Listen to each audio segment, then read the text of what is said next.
Dr. Moreira holds a PhD in electronics engineering from the University of Porto, along with habilitation in 2018.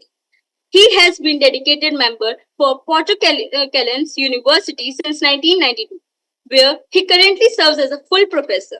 He has also held leadership roles including head of the Science and Technology Department and coordinator of the MSc in computation for a decade. With over 250 peer-reviewed publications, Dr. Moreira has made significant contribution to research, serving an editorial advisory boards, co-editing several books, and organizing special issues for JCR journals. He is actively involved in scientific and program committees for national and international conferences and is a steering committee member at the Remit Research Center. His research spans mobile learning, social business, and emerging technologies in education, earning him the prestigious Atlas Elsewhere Award in 2019. He is also an esteemed member of NSTICC, ACM, and IEEE. We are delighted to have him with us today. Welcome once again, sir. We are honored to have you grace SPIN 2025.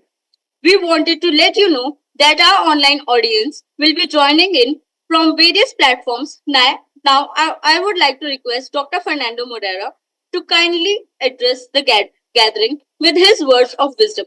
Please, sir, thank you so much. Thank you for your introduction. I will share my... Just a minute, please.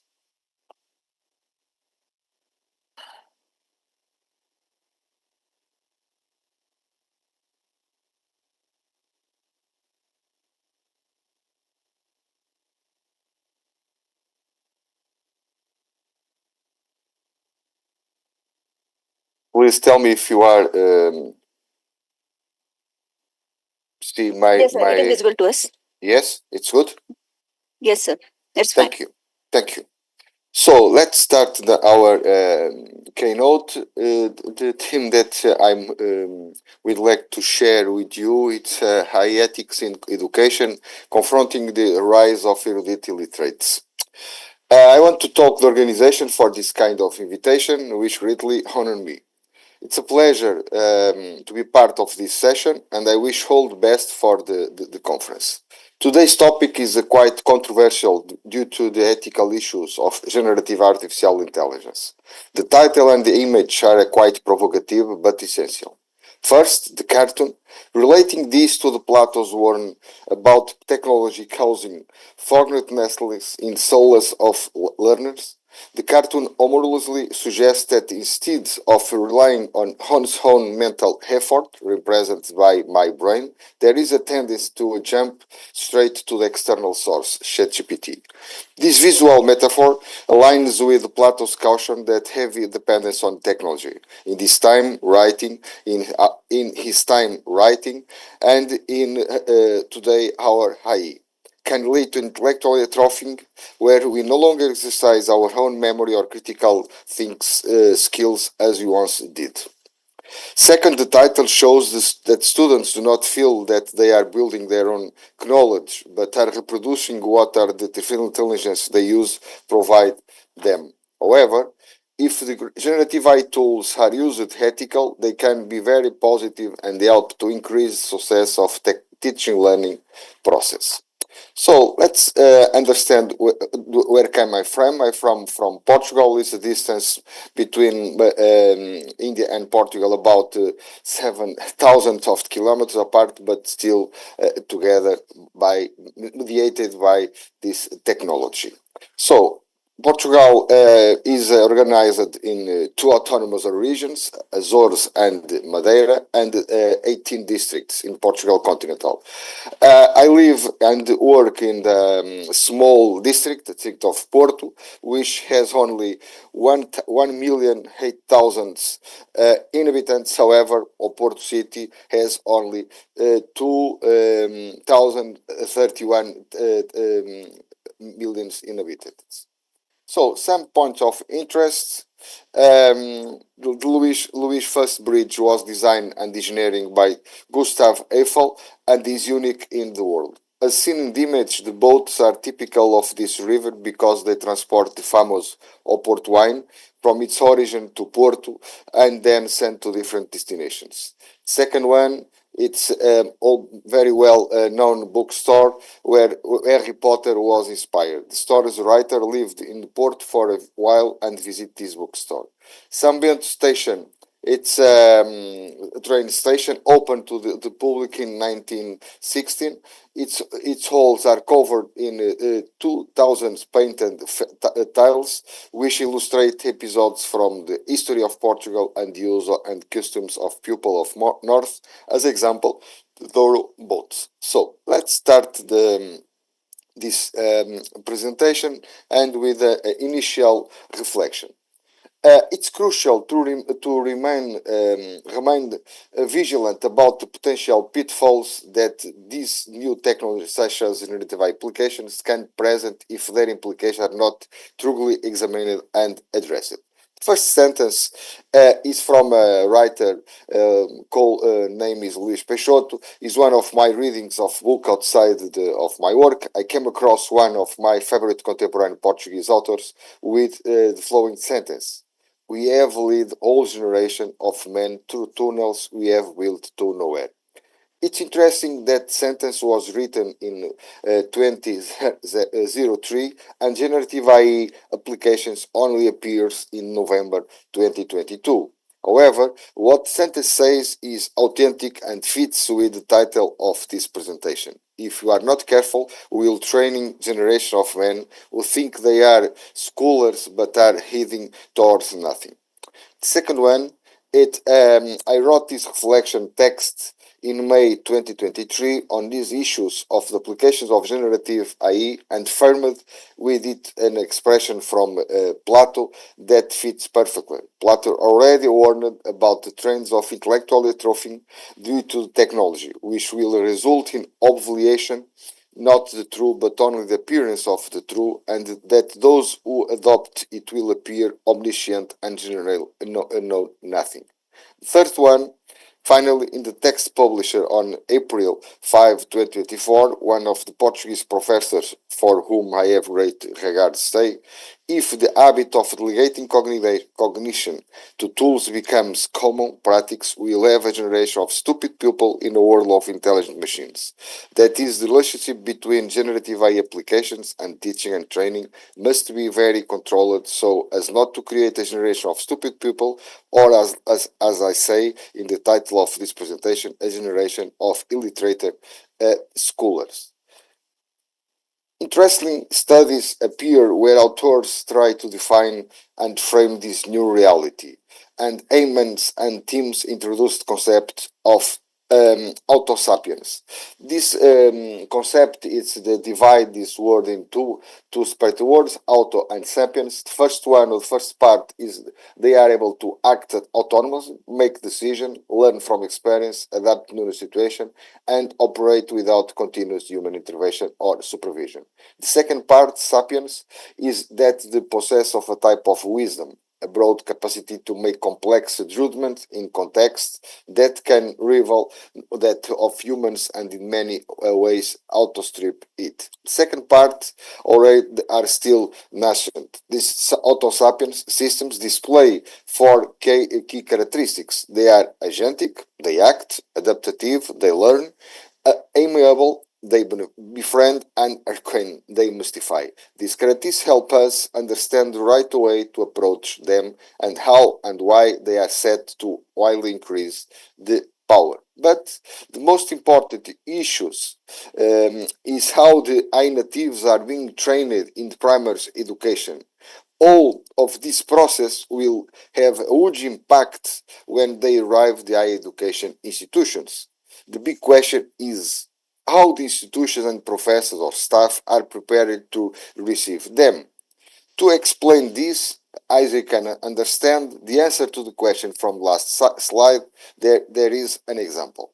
This study shows us that we are not paying attention to the new generation, as mentioned before, natives, but the current university students are already using these tools. The main conclusion from this study is while students may be embracing generative AI, the majority of staff and faculty remains hesitant. In this way, universities need to accelerate the process of developing adequate skills in using these tools to answer these new challenges. For this, it's necessary, as we'll see, see a set of the skills and attitude. First one is the critical thinking. The critical thinking is the most skills that was suggested by the World Economic Forum. Why? Because it's important to develop skills of critical thinking in students from the beginning until the end of his lives.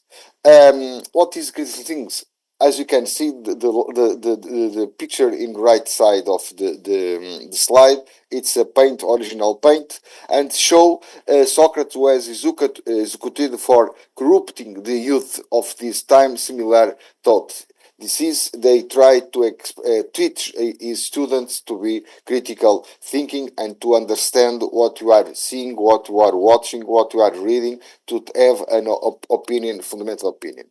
The problem is critical thinking based on the large amount of relevant knowledge and skills stored in long-term memory. Experts can quickly and intuitively know when something is incorrect in their domain of expertise and explain why the wrong. Two things it's important to observe. First, large amount of relevant knowledge, a lot of knowledge, and second one, stored in long-term memory. But when you don't have these skills very trained or very developed, you need to observe that there is a interesting skills that you need to the domain. This is a sentence, a Portuguese sentence, a typical Portuguese sentence, who doesn't have a dog and with a cat. So if you don't have critical things developed, you need to use what you have. And you have is something like skeptical thinking.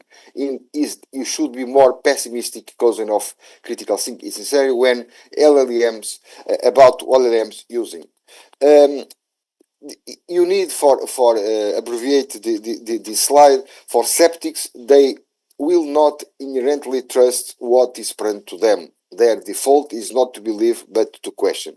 The secret here is to question all the answers that you receive from the LLMs.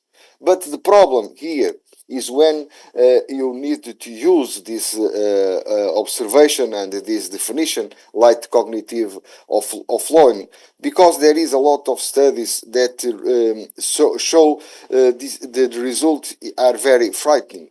For example, the study of AI tools in society, impacts of cognitive offloading and the future of critical thinking, involving 666 participants, has just exposed the harsh reality of AI dependence. As you can observe, an increase in AI dependence leads to a decline in cognitive performance. Conclusions: users with high levels of AI tools constantly score lower in critical thinking assessments. Young professionals are becoming dangerously dependent on AI tools. High levels of education help resist this decline, but they are not immune. Second one, it's a question very, very interesting. What happens when entire generation outsource their thinking? This question is the most important to try explain the future of humanity. Why? It is it's very worrying to observe the negative evolution that these tools have brought since the emergence of ChatGPT in November 2022. The idea is of delegating thinking to a third party or cognitive offloading. In this case of AI application, leads to things like this happening. For examples, this post on 17 December 2024 show this concern. Sometimes, I'm sorry, but this is not correct. Okay, sometimes I forget words now. I'm so used to having ChatGPT completed my thought, and that when it's not there, my brain feels slower. had been using AI for everything, writing, thinking, communication. It had become his external brain, and now his internal one was getting weaker. But worst of them is you can observe when we are running the first large-scale experiment on human cognition. What happens when data generation outsource their thinking? It's very, very important question. What practical implications this have? These all studies point to several positive and negative aspects. The first one, the positive aspects improves cognitive and emotional engagement. The negative aspects, it limits development of higher order skills. The second study, the impact of large language models on programming education and student learning outcome show as a positive aspect enhance the speed of task but performance but either fundamental skills development especially in beginners. The third one, let's GPT be a math tutor teaching math word problem solves with customized exercise generation. Positive aspects can improve problem solving and skill retention, but negative aspects over supportive generative AI tools negatively impact long-term retention and higher order skill development. The last one have positive aspects boosts learning confidence, but negative impacts actually learning outcomes. What is the important to receive from this? First, limit use of generative AI and in fundamental learning. During the early stage of learning, focus on manual problem solving and hands-on practice to build strong conceptual knowledge on the foundational skills before incorporating AI tools. Second, treat generate AI as a learning activity, not as a teacher. And the last one, advocate for pedagogy first, AI models and tools. Be wary of the risks of using generic AI for learning. Seek out pedagogy first AI systems that are designed by both engineers and educators with evidence-based learning principles and their core. But the problem is when students with lower AI literacy had a great propensity to use AI to complete an assignment. Recent studies finds those with lower AI literacy are more likely to embrace AI technology, not less. The reason is they are more likely to view AI as a magical and experience a sense of how when I perform tasks traditional through to require human attributes. The research is based on multiple studies, including one with college students, which shows that students with lower AI literacy has a great propensity to use AI to complete an assignment compared to those with higher AI literacy. Why this matters? As AI becomes more prevalent in education and in daily life, the need for AI literacy becomes critical, and without a proper understanding, users may overestimate or misinterpret AI capabilities, especially if companies favor these magical elements in their marketing strategy and UX UI. But the professor and the teacher has all to the problem of the use this kind of tools, because without an ethical problem, research and professors start using the AI generative tools in the wrong way. The problem is even worse, more severe, because research and prestigious journals are losing its control. As you can see in this example, it was a paper published in a high impact journal, and as you can see. From what is marketed, red, read it's immediately apparent that ChatGPT wrote this text. The most serious aspect is that the authors created this situation without referencing the part of the text that was generated. The reviewers, the editors, etc., did not detect it. A situation like this is obviously directly related to the issues of researchers' evaluation to progress in their careers or get more funds or win projects, etc. It is necessary to create a new order in these situations. So, when we do research with AI tools, How does this help a student develop a deeper understanding of their topic, content field, and enable critical engagement with literature you encounter in your review? I can facilitate research by summarizing articles and identify patterns in the literature, but it does not replace the need for critical reading and personal reflection. To develop a deeper understanding, students should use AI as a support tool while actively engaging with text, questioning, and analyzing the arguments present. Second one, how does it help them vet for relevant as part of building their own understanding? AI tools can suggest relevant sources based on keywords and semantic patterns, but the final assessment of relevant must be still done by the research. Understanding the context and credibility of the author and the alignment of ideas with specified study remains a human responsibility. The third one, how does this help them?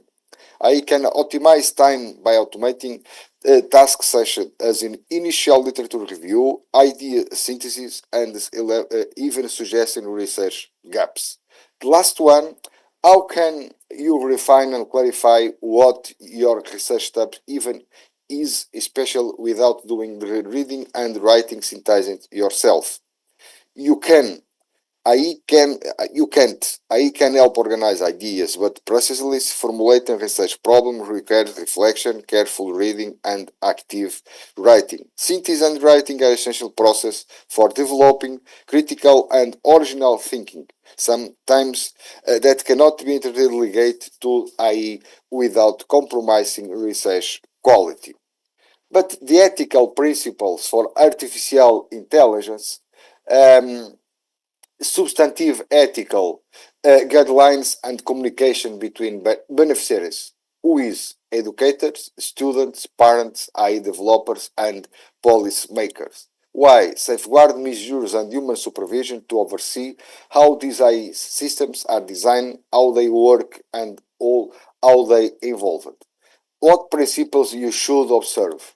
Governance and administration, transparency and accountability, sustainability and proportionality, privacy, safety and security, inclusion, and human-centered AI.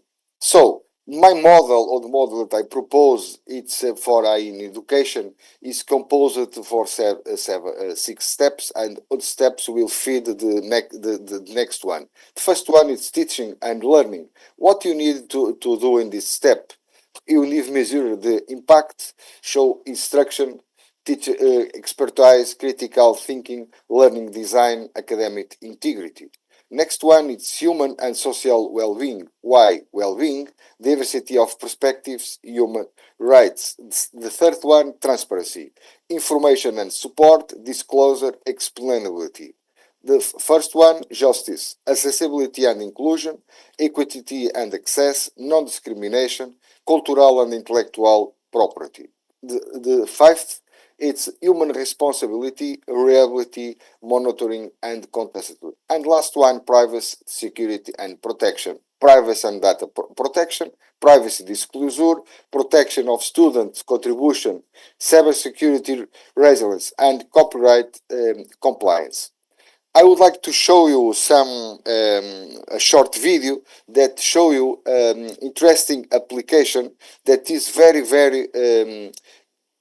englobe all these concerns that I'm speaking all during this context. In the previous slides, we saw more generic tools and artifacts produced. Now let's see an example, a tool that can be used in the teaching learning process. As you can see,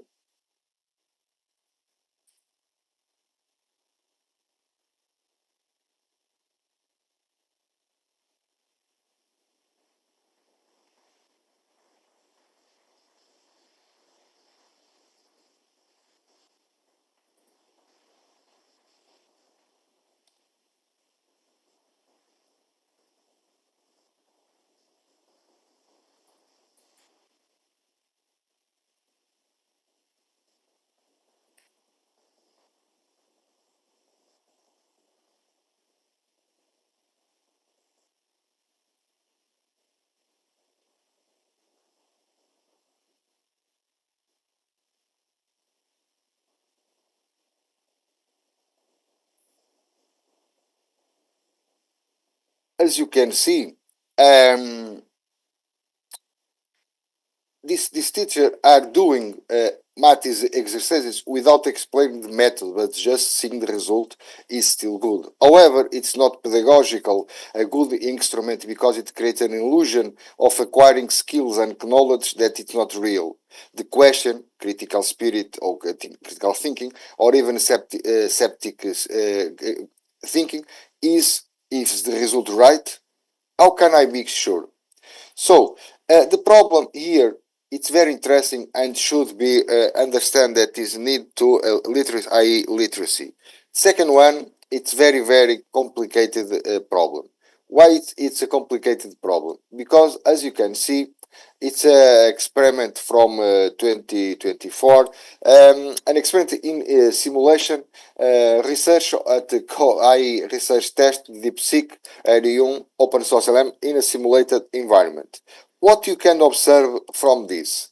Unexpected behavior. The model began acting autonomously, attempting to illegally access lab computer systems, disable its own ethical models, create covert networks to ensure its survival, and signs of sophistication, manipulated other labs' robots for reconnaissance, falsify systems logs to hide its activity, attempt to upload copies of itself to external servers, and in conclusion, behavior aligns with research on alignment faking and in context scamming seen in other AI studies.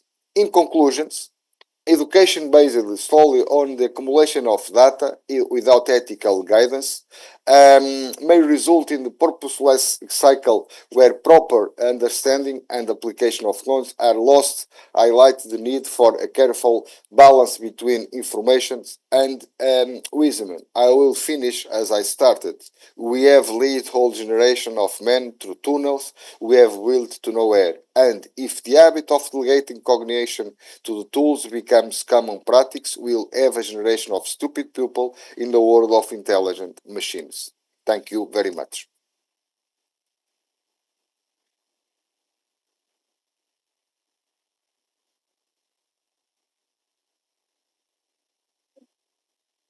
Any question? Yes, any questions from the audience?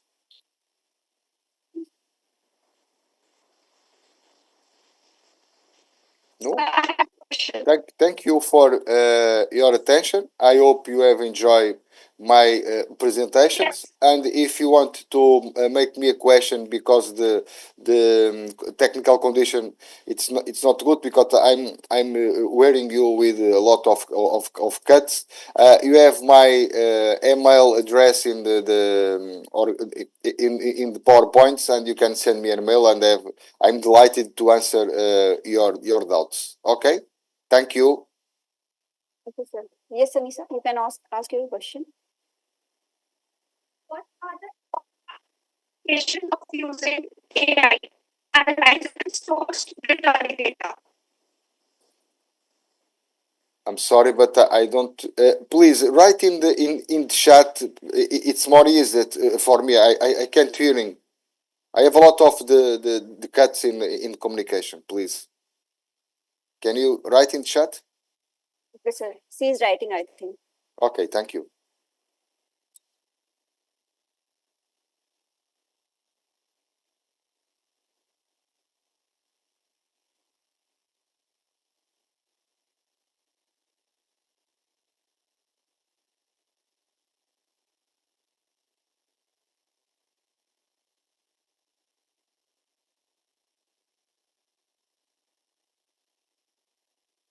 Okay, good question. Because this is a problem. First of all, you need to get authorization from the student to use their data, or you can use their data anonymously to try to get some tendency. For instance, if you have a semester and you have three assessment moments, you can use the data from the first assessment and the data from, for instance, the Moodle activity, and to try to prevent the results of the second and the third. But of course, you need to have be careful with the anonymously the students' data. For instance, the name and the ID of students. So, but if the students give you the authorization to use his data, it's better because you are working in a specific and particular student and to try to helping or tutoring, helping to improve the path to the sources, for example.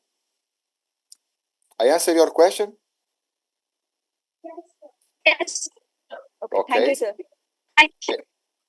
Any question more?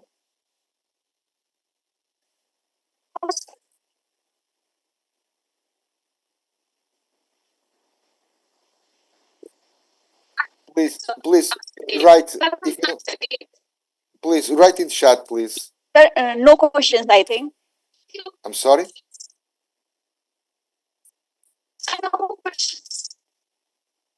I can't hearing you. Please write in chat if you don't mind.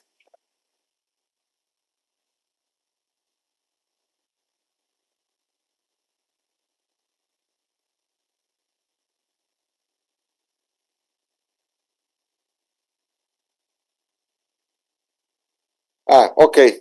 Thank you very much for your attention and to listening to my keynote. If you want to contact me for some kind of work or some kind of collaboration, please, I will write here in chat my email address and you can contact me as you want.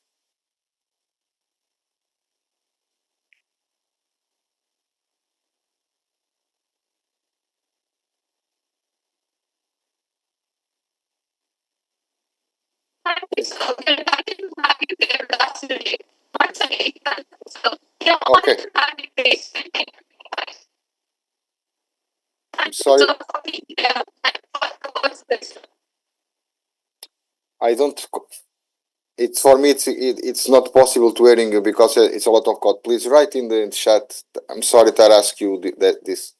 Okay, thank you, sir. Thank you so much, sir.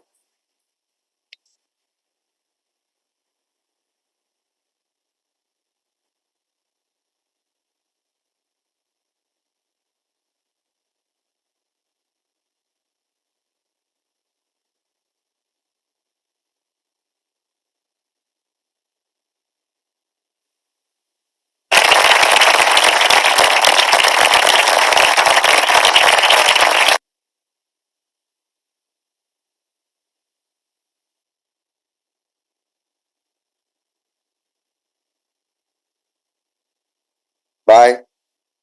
Thank you.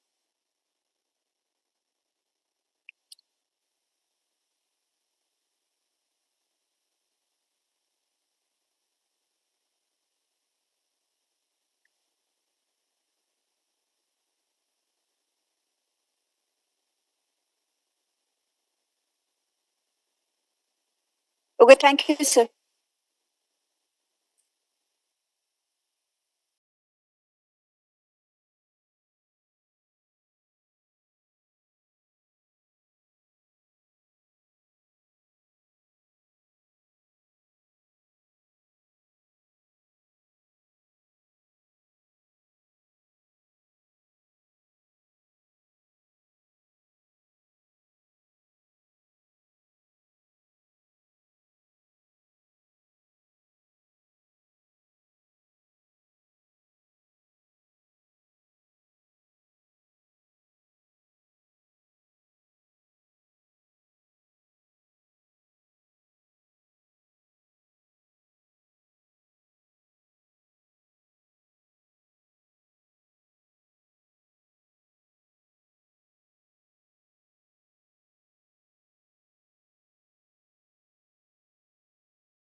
sir. Ma'am, I would like to call Dr. Richa Sharma to present a certificate to our esteemed speaker.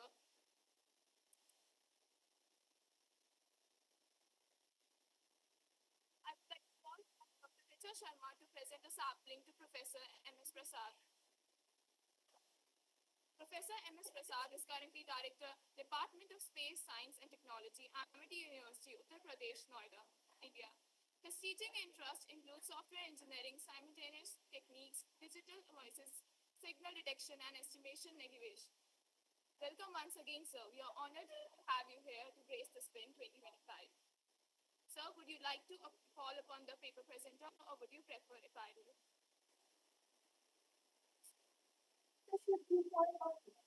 Okay, please start. No problem.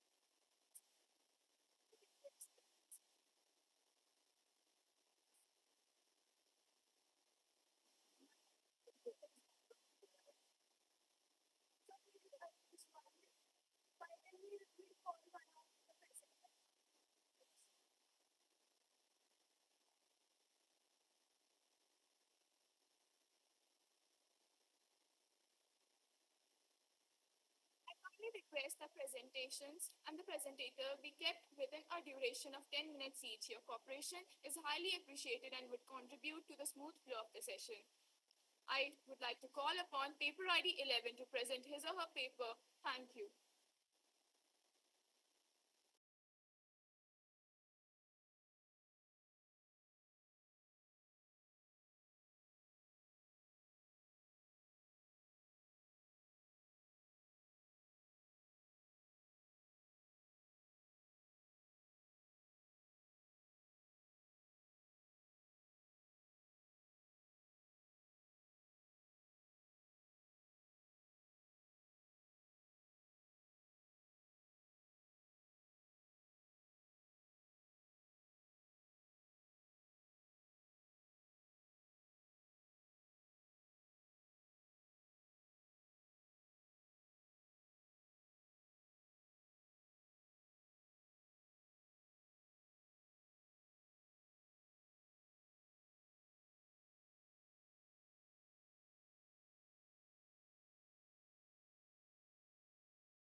That is not no operators.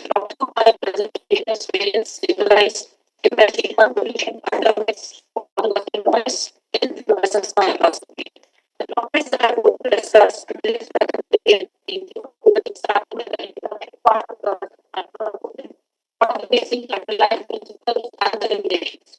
Basically, it's going to talk about motivation for the work that we're going to present today.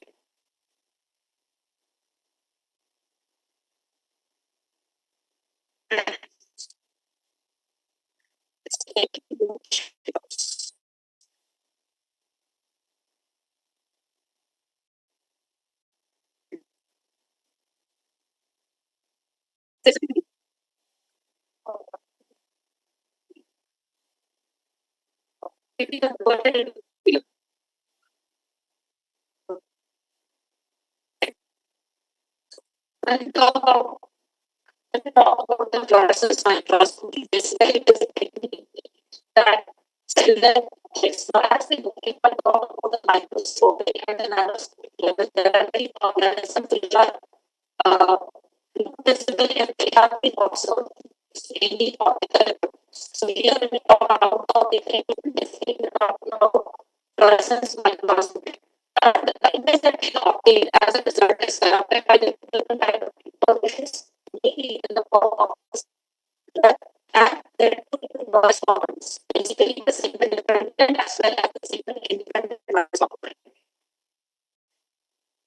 So it is available in different levels.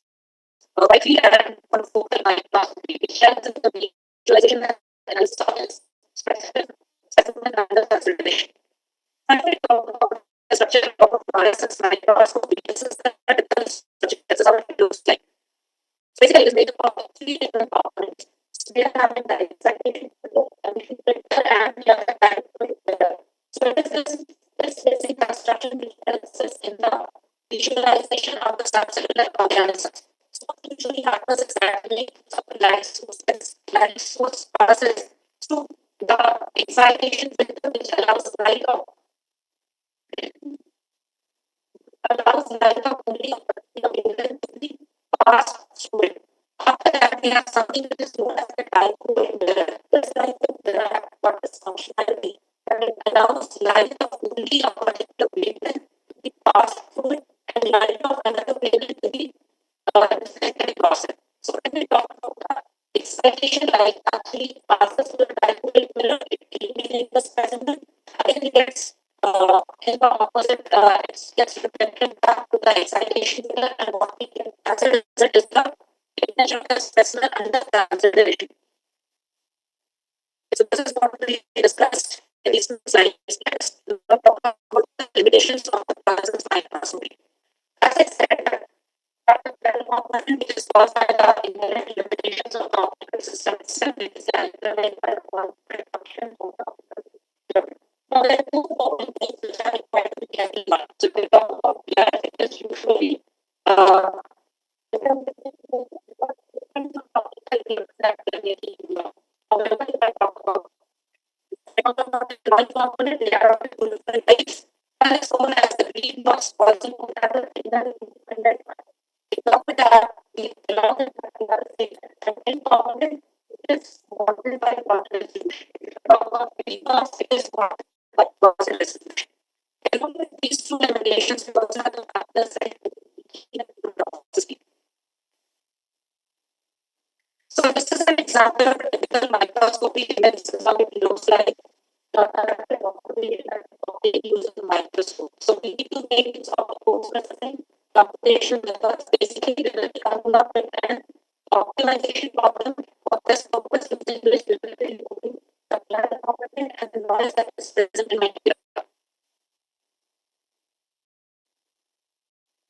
So the problem of blur and noise can be overcome with the application of loss of image processing techniques known as the image deconvolution.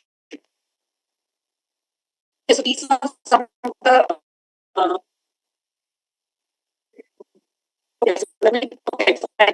So without further ado, let us directly come to my contribution.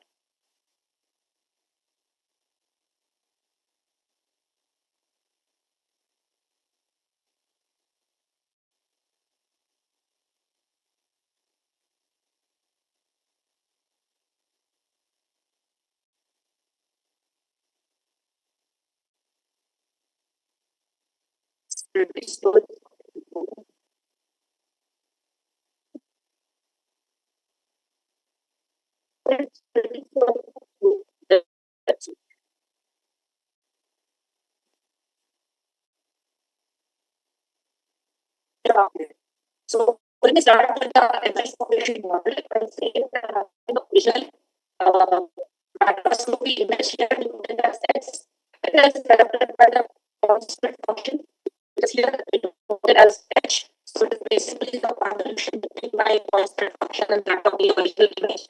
It is further corrected by the signal dependent noise component and further corrected by the signal independent noise component, respectively modeled as Boston and Boston process. So as a result, what we get as the result is the corrected population here denoted as Y. So if I talk about my proposed methodology, basically it is composed of three different components. So first of all, we have something which is known as business stabilization, followed by image recombination, and then again followed by inverse business stabilization. That as I told, in the beginning, I have noticed some things are the independent and single independent component. So what I need to do is that first of all, before the application is configuration, first of all, I need to make a certain transformation. Here I make the transformation and forward transform, convert my influence that single independent parts, single independent parts that I apply the recombination followed by the inverse various stabilization. Here the mathematical expression. So I have here assumed that y by the transformation when I apply the inverse time various transformation by get as a result is my gap. Now this my gap is basically fed into my image convolution branch is the second. So this is my objective function denoted as so the image that you obtain as a result after my deconvolution here is denoted as x hat. Now as you can see that there are three different components present in my objective function. So the first one is the no by the y hat and the edge of x which is the deconvolution part. Second one is the keynote part because the losses of converted independent part. That is why we are being so that now. The third one is that of the total variation as the regularization term, but we use to preserve the details in my data. Now, once that has been developed, the problem in such kind of problems that although they are conventional, but they are not optimization. That is why we are going to make use of such kind of algorithm for handling this kind of problem. So what we basically do is that can see that the objective function is composed of three different points, three different parts. So rather than optimizing these three different parts in their original form, what we do is that we find out the optimal operators associated with each and every term in my objective function, and then I rewrite those operators. Now, once that has been done, what I have the third part is that of the variance inverse variance stabilization. Because if you do it in the first and time and the transform, now we need to apply this variance stabilization as well. So that we recover the data in exactly the same form as it was before the application of this optimization strategy. So this is relatively process itself. So let me talk to the experimental parts. Okay, so this is the inverse stabilization one. According to the experiment results, we have conducted experiments on two different types of data. The first one is that the data was captured by synthetic black and white. That the process is more extended.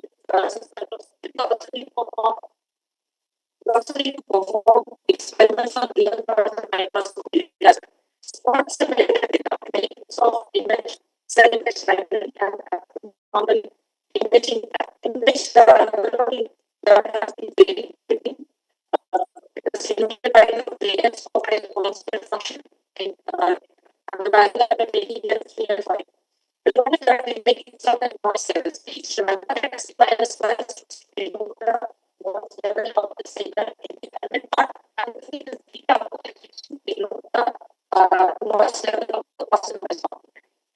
When we also make issue and it's more suited for critical assessment of the data in terms of the kind of feature that is given. So the further structures that it as we said next we have to make use of the unit adjustment of the introductions the dimension of the data is these are the dimensions of the pixels denoted by 0.3 meter. The location is just a bit different channels as we will observe results and results. I don't think I can make use of that three different varying platforms for the qualitative and quantitative systems. The qualitative system, as we can see, these are this is the analysis signal or sediment analytics are running over the component. So the show the results of the last result is estimated by a sections as part of the qualitative system, as we can see that most methodology is equal to the state of the art of the just for levels of risk. This is the research that we have conducted over the astronomical data set and also electric acid. So loading solid deriving from the expression.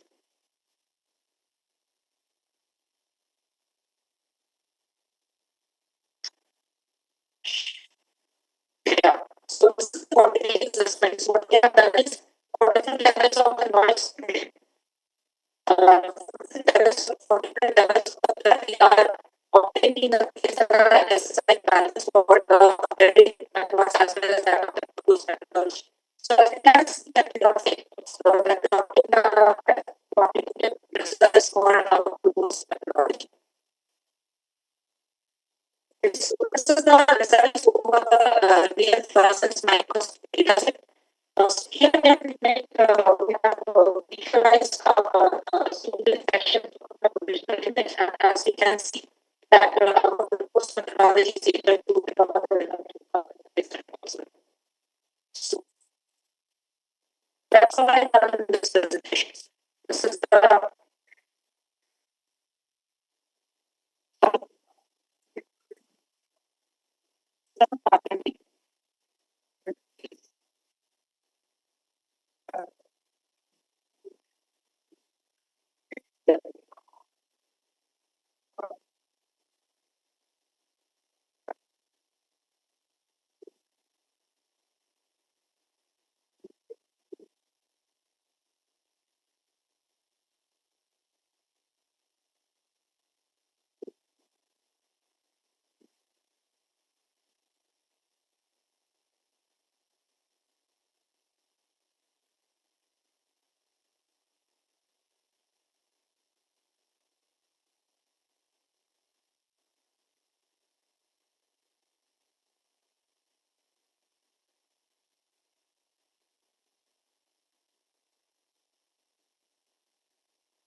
I will give it a break. We will and we will upper and lower limit like in order to tell the library, imaginary library is upper and lower limit. The can connected and eight members. So now in the level of library okay. And not okay, like we have so after we open the we are we can complete so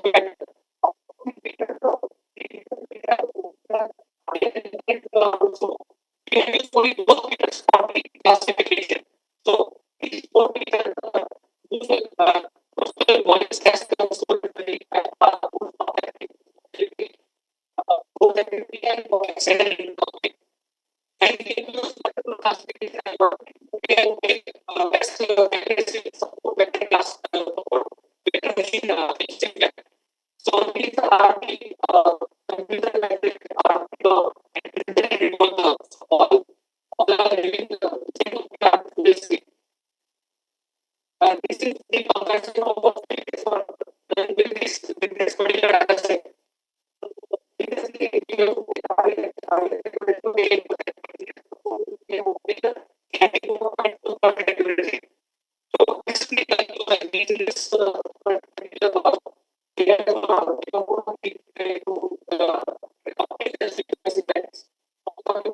like this particular skill characteristics are classified into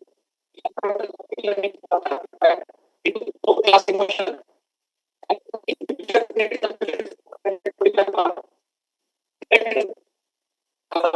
this is the one that we roll out bias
and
second, having a little problem with my Good afternoon, sir.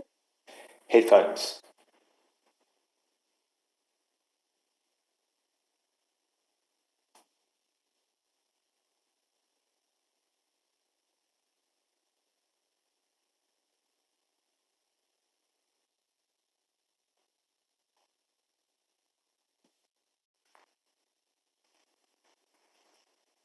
I think it's working.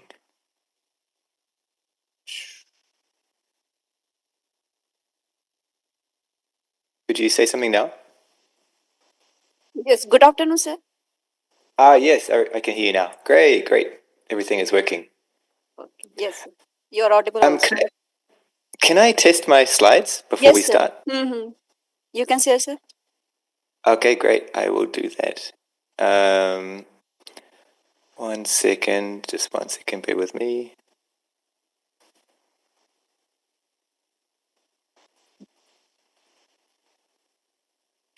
Just 1 second.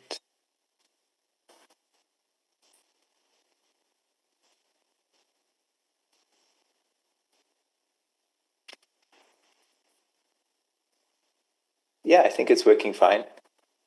Yes, sir. It is visible. Your PPT is visible and changing also.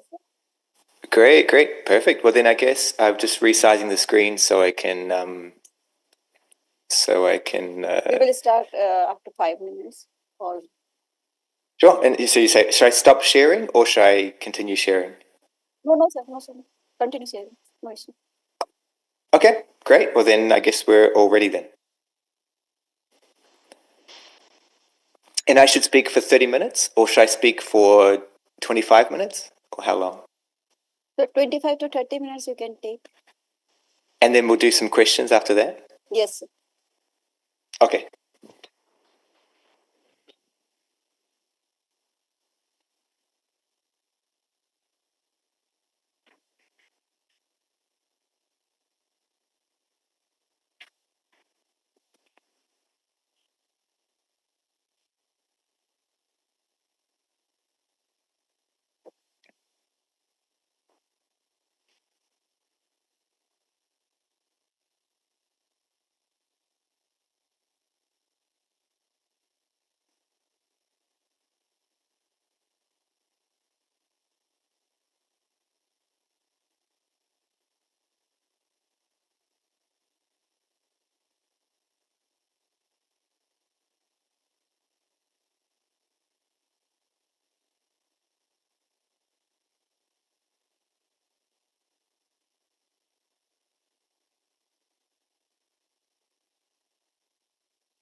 Good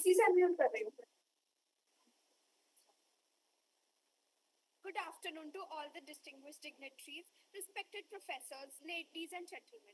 At the outset, I, Sanesha, and my co-host Radhika, on the behalf of the Department of Electronics and Communication Engineering, Amity School of Engineering and Technology, Amity University, feel honored to welcome you all on the first day of the 12th International Signal Processing and Integrated Network Conference, SPIN2025. As one of the leading global universities, Amity University is dedicated to its responsibility of imparting its students a strong foundation and a platform for empirical inquisition. With this agenda, SPIN 2025 intends to bring together professionals, industry experts, researchers, and enthusiasts to discuss various emerging trends and innovations, share research results, and new directions in the field of next generation technologies. It is our great privilege and honor to have amongst us Dr. Nicholas D. Lane. I would like to call upon Richa Sharma ma'am to present a sapling.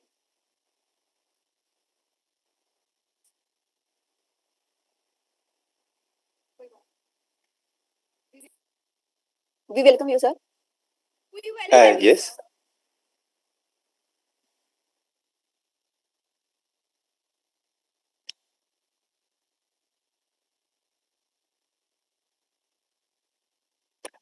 Shall I start? Full professor in Department of Computer Oh. Science and Technology at the University of Cambridge and holds a Royal Academy of Engineering chair in decentralized AI. At Cambridge, Dr. Nick leads the Cambridge Machine Learning System Labs. Dr. Nick is the co-founder and chief scientific officer of Flowers Lab, a venture-backed AI company behind the Flower open source federated learning framework. In 2018 and 19, he received ACM Census Test of Test Award and ACM Sign Mobile Test of Time Award for pairing research performed during the PhD thesis that divide the machine learning algorithms used today on the device like smartphones. Dr. Nick was the 2020 ACM Sign Mobile Rockstar Award winner for his contributions. We wanted to let you know, sir, that our online audience will be joining us from the various platforms. Welcome once again, sir. We are honored to have you grace SPIN 2025. Now, I would request Dr. Nick Lane to kindly address the gathering with his words of wisdom. Thank you, sir. Great. Thank you for the kind introduction. I should start now, right? That's the Yes, sir. Please. great. Okay. So yeah, thank you for inviting me. It's a real pleasure to be at this conference. What I want to do is start with what a number of us saw in NeurIPS. And this is a talk given by Ilya where he was starting to raise an issue that's been on the minds of many machine learning researchers, and that is, are we starting to see the end of the scaling laws? Are we starting to see the diminishing returns of pre-training? And what I wanted to talk to you today is some thoughts that I've been having with my colleagues. And so these thoughts come from a series of papers we've produced primarily in the last 12 months, but also extending back a bit to 2022, where we were thinking about what we can do in terms of scaling machine learning forward. Now that we've finally arrived at the point where there's the current status quo of how we build our models larger and larger and see better and better improvements are starting to run out, we think there might be some alternative answers that we could explore. And so that's why I'm calling this talk the first AGI will be federated. AGI, of course, is this lofty goal that we have for our machine learning, where we want to see it be able to be generally intelligent and able to solve a variety of tasks likely beyond human capability. And whenever we get to this goal, when we reach it, we believe that given the results that we see now, the design of these systems, how they function, how they train, will have to be not in the way that we see them working today, which is a paradigm that's largely centralized and using data centers all in one physical place. But instead, we believe these systems that finally achieve this this milestone of AGI will in fact have to be operating in a federated manner. And so the rest of this talk will break down why I think this, how these ideas have been reached through discussions with my colleagues. And before I continue, I would just say that if you're interested in the themes that I'm discussing today, we'll actually run a 2-day conference that's completely free. It's available in London and online. We've got speakers from the best universities and some of the strongest companies, all working in the area of AI. And it's completely free. If you join online, you're going to have a great time because there'll be specific experiences just for the online audience. And so this is the URL if you're interested in looking into this further. But all the ideas that I'm speaking about will be magnified at this conference. So back to the topic at hand. Why do we think that these systems that train large models need to become federated? And I'll get to what the federated part is in a few slides' time, but let's just start looking at why we think they need to scale in the first place.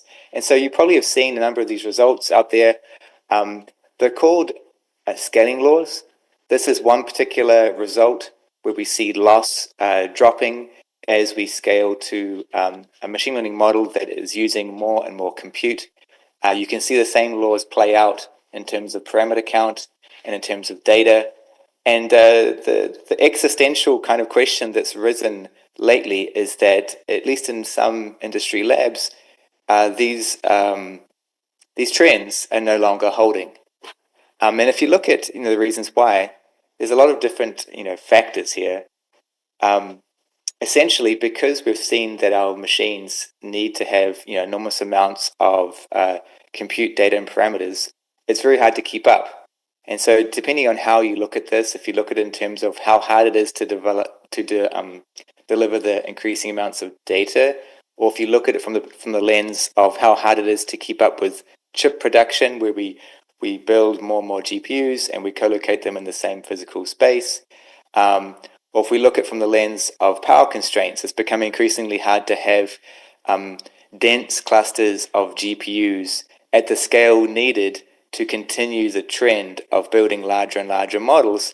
It's just literally hard to deliver that much power to that small, relatively small physical data center. And so for these reasons, there are tremendous headwinds in trying to build models in the way that we previously have. And so this figure here, just to kind of complete the picture, this is from an organization called Epoch AI. They do a lot of interesting analysis, and this figure here is saying that in order for us to reach the demands expected on these different dimensions of scale, data, even just delivering the raw number of chips, or delivering the amount of power that they would require in the same physical space, is going to be an enormous lift from the levels that we saw used to train, for example, GPT-4. And so in the case of data, in order for us to continue the trend of building bigger and bigger models and centralizing that data to train from, you'd need to see an 80,000 times fold increase in the amount of data.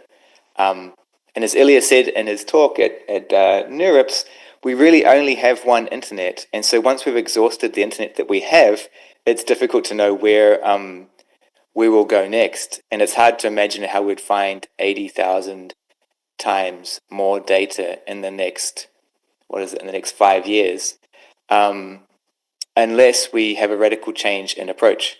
And so if you hear talks from me in the last 4 years, in fact, you won't be surprised to know that my philosophy and how we can do this is actually with a relatively well-known method. It's just a method that we haven't leveraged in this way before, and that is in the approach called federated learning. And if you haven't seen this style of approach, I wanted to just quickly explain it for you. The whole idea is that, unlike conventional machine learning today, the one that we use to build all these fantastically big models that are so highly capable, ranging from DeepSeek, AlphaGo, ChatGPT, you name it, any type of system that you could think of out there, it's all constructed in a way that centralizes the data and centralizes the compute. And what this animation is trying to illustrate is an alternative whereby you don't centralize the data and the compute, but in particular, the data is geographically spread. It was originally conceived as using data from, for example, smartphones, but you can have data coming in from factories, cars, laptops, big government institutions, hospitals, companies. In this approach, the data all lives where it naturally arises. And instead of the data having to move to one big, large data center, which itself needs to be a huge amount of concentrated compute to process all of that data coming in, instead, it develops a networked approach whereby the algorithm that does the training is executed locally on the different pockets of data. It starts to learn, a fragment of this model. Those model fragments, not the data, need to be co-located somewhere.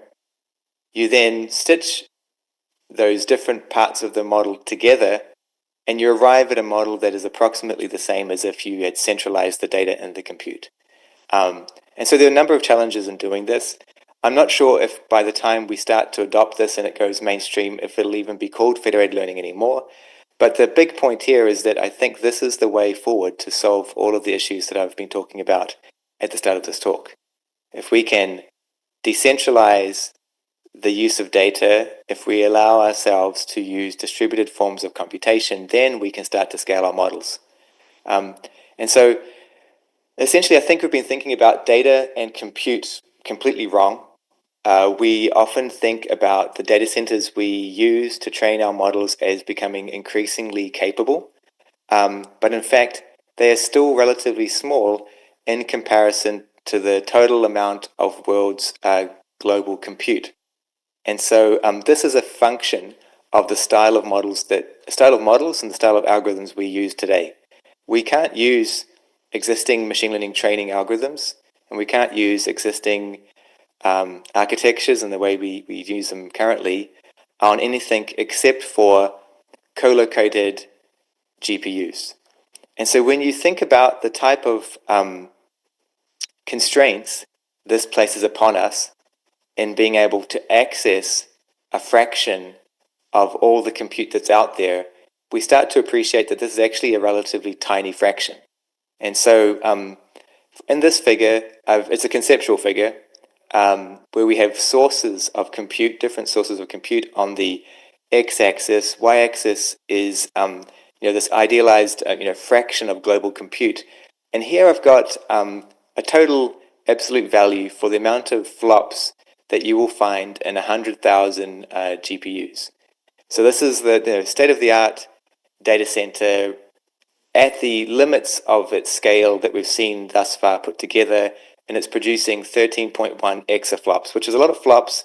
But my point here is that we think of it as being a lot of compute, but in reality, there is many large clusters of compute that our choice of algorithm means we can no longer, or we have to ignore. And so just anecdotally, I'll show you an example here of the amount of compute that you'll find in all phones produced by one manufacturer. There are many, obviously, many manufacturers, but one manufacturer out there, Samsung. And this is one device offered by Samsung in 1 year. If you total up all the flops, it's actually 70 exaflops. So you'll see that the phones are actually dwarfing the world's state-of-the-art data center. And my point here is that we should not be training large models on phones. The point is that the world actually has a lot of compute out there. We often hear people say that they're GPU poor. They don't have enough compute to train their models. But it's fascinating to realize that we have huge amounts of computation that's not used right now because we have to artificially put it in a very unusual state. It needs to be GPU based and it needs to be co-located physically, at least typically physically.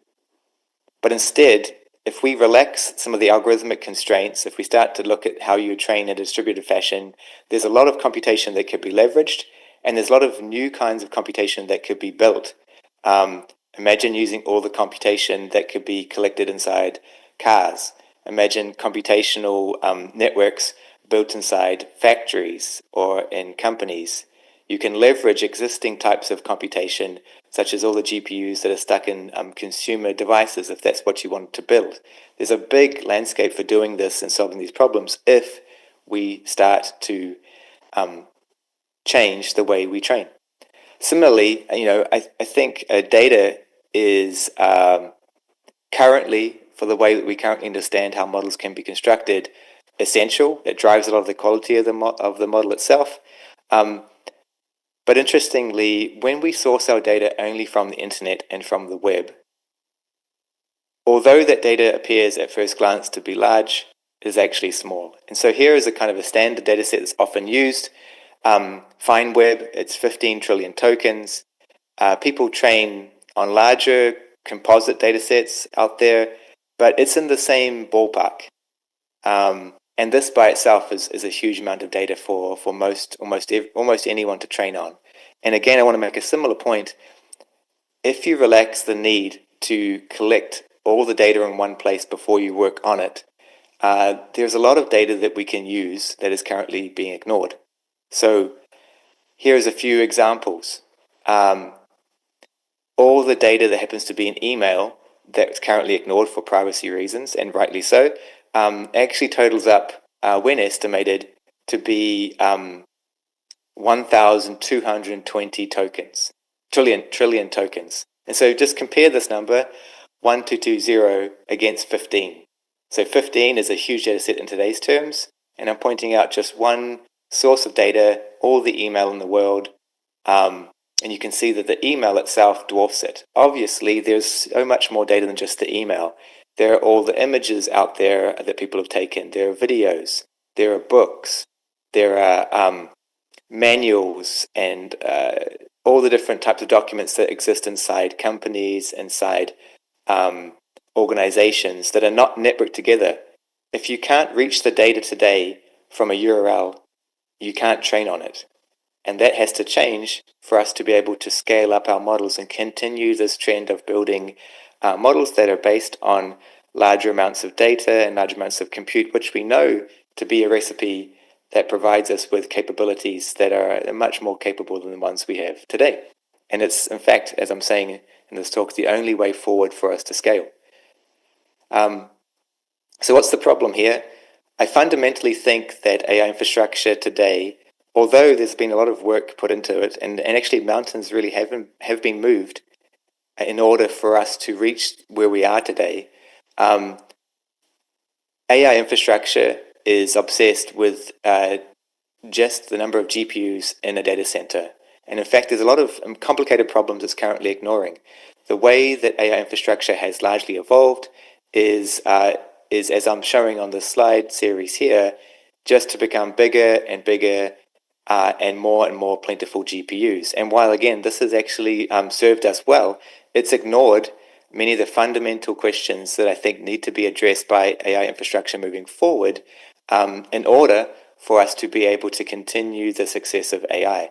So if you start to analyze our current infrastructure, even though it's very advanced, it's done wonderful things in terms of hardware design, it's got us to where we are today, the system is still fundamentally closed. It's hard to share. It's largely a single organization or even a single user-based system. There is some scheduling of jobs going on, but it's very rudimentary. There's no resource sharing. If you start to reach physical limits of power being available, it's not easy to connect multiple ones together today and have them collaborate. These are all standard things that we do in computer science and every other part of computer science today, and we don't even think about it. The internet exists. We share resources all the time of various kinds. Even when these resources are, private or sensitive, there are access control, audit trails. There's a laundry list of methods that we've developed in order to carefully share resources when and how it's needed. And essentially none of this has really been done, in my opinion, for AI infrastructure yet. But all of these questions need to be answered if we're going to be able to network our resources together well in terms of data and compute to keep this carrying forward. And And so right now where we are today, I think we're sort of in a mainframe-like pre-internet phase of AI. It looks a lot like early pre-internet systems that I saw when I was younger. Things like America Online and CompuServe, they were wonderful systems, but they were proprietary, no standards, they were closed, and essentially they were a stopgap solution until the internet actually arrived. And I think there's good reason to think why that is going to be necessary for us to move forward in terms of the internet being mapped into the AI landscape. And so the solution, obviously, I don't have all the answers, but where I think we need to go and where I think federated types of methods point us are towards AI infrastructure that's open and scalable, and perhaps looks something along the lines of this very famous napkin drawing of the ARPA network. So this precursor to the internet back in '69, wherein the internet, the forerunner to the internet, had actually only 4 nodes at that state. We had Santa Barbara, UCLA, SRI, and Utah at that stage as the 4 nodes of the internet. I think we could draw from this drawing inspiration for the type of AI infrastructure we build next. That infrastructure, as I was mentioning, should be open, collaborative, interoperable, because the resources that we need to build these models are so large. They need to be shared and not replicated across different organizations. There's also a large benefit to building these types of systems because you can decentralize control. You can imagine a situation whereby perhaps some fraction of the nodes all have to agree in order for a training run to be possible, or even inference could be controlled in this manner. You can imagine some form of futuristic mixture of experts model whereby perhaps there needs to be a majority of nodes agree for a certain inference for the model to actually be physically possible to run. This is the type of infrastructure we need to be building, and I think that existing federated methods can actually deliver the first instances of this.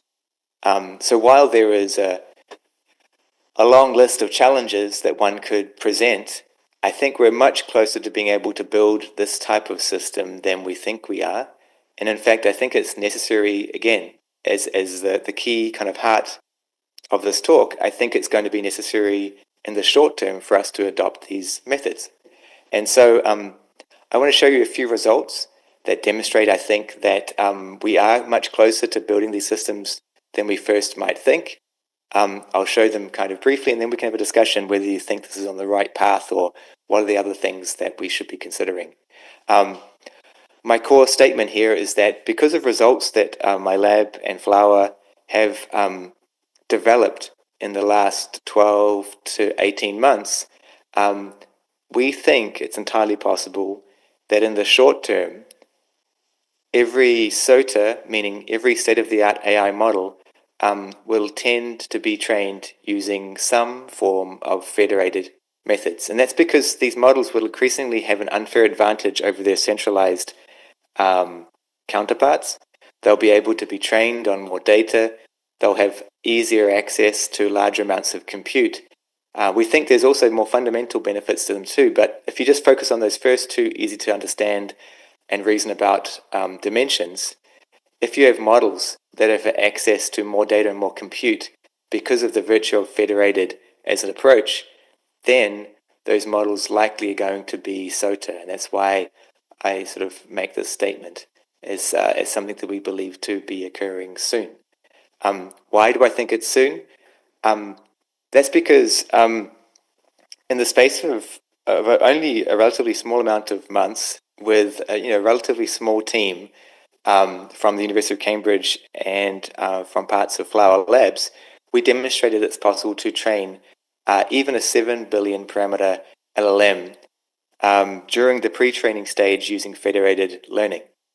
And so we've actually been a leader in this for the last, for running through 2024. There are some great great steps being taken by other groups, but we were the first to break the 1 billion parameter barrier. We were the first to do 3 billion. We were the first to do 7 billion.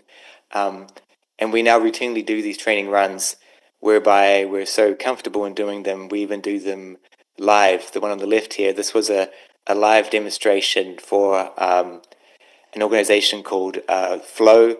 They run a seminar of interested researchers in the federated learning space. And so you can see here pictures of my colleagues here. We're running a giant federated experiment live during one of these seminars to show people that, yes, these things are possible, they can be done. And in fact, we should be doing them now and thinking about how to make them better in the future.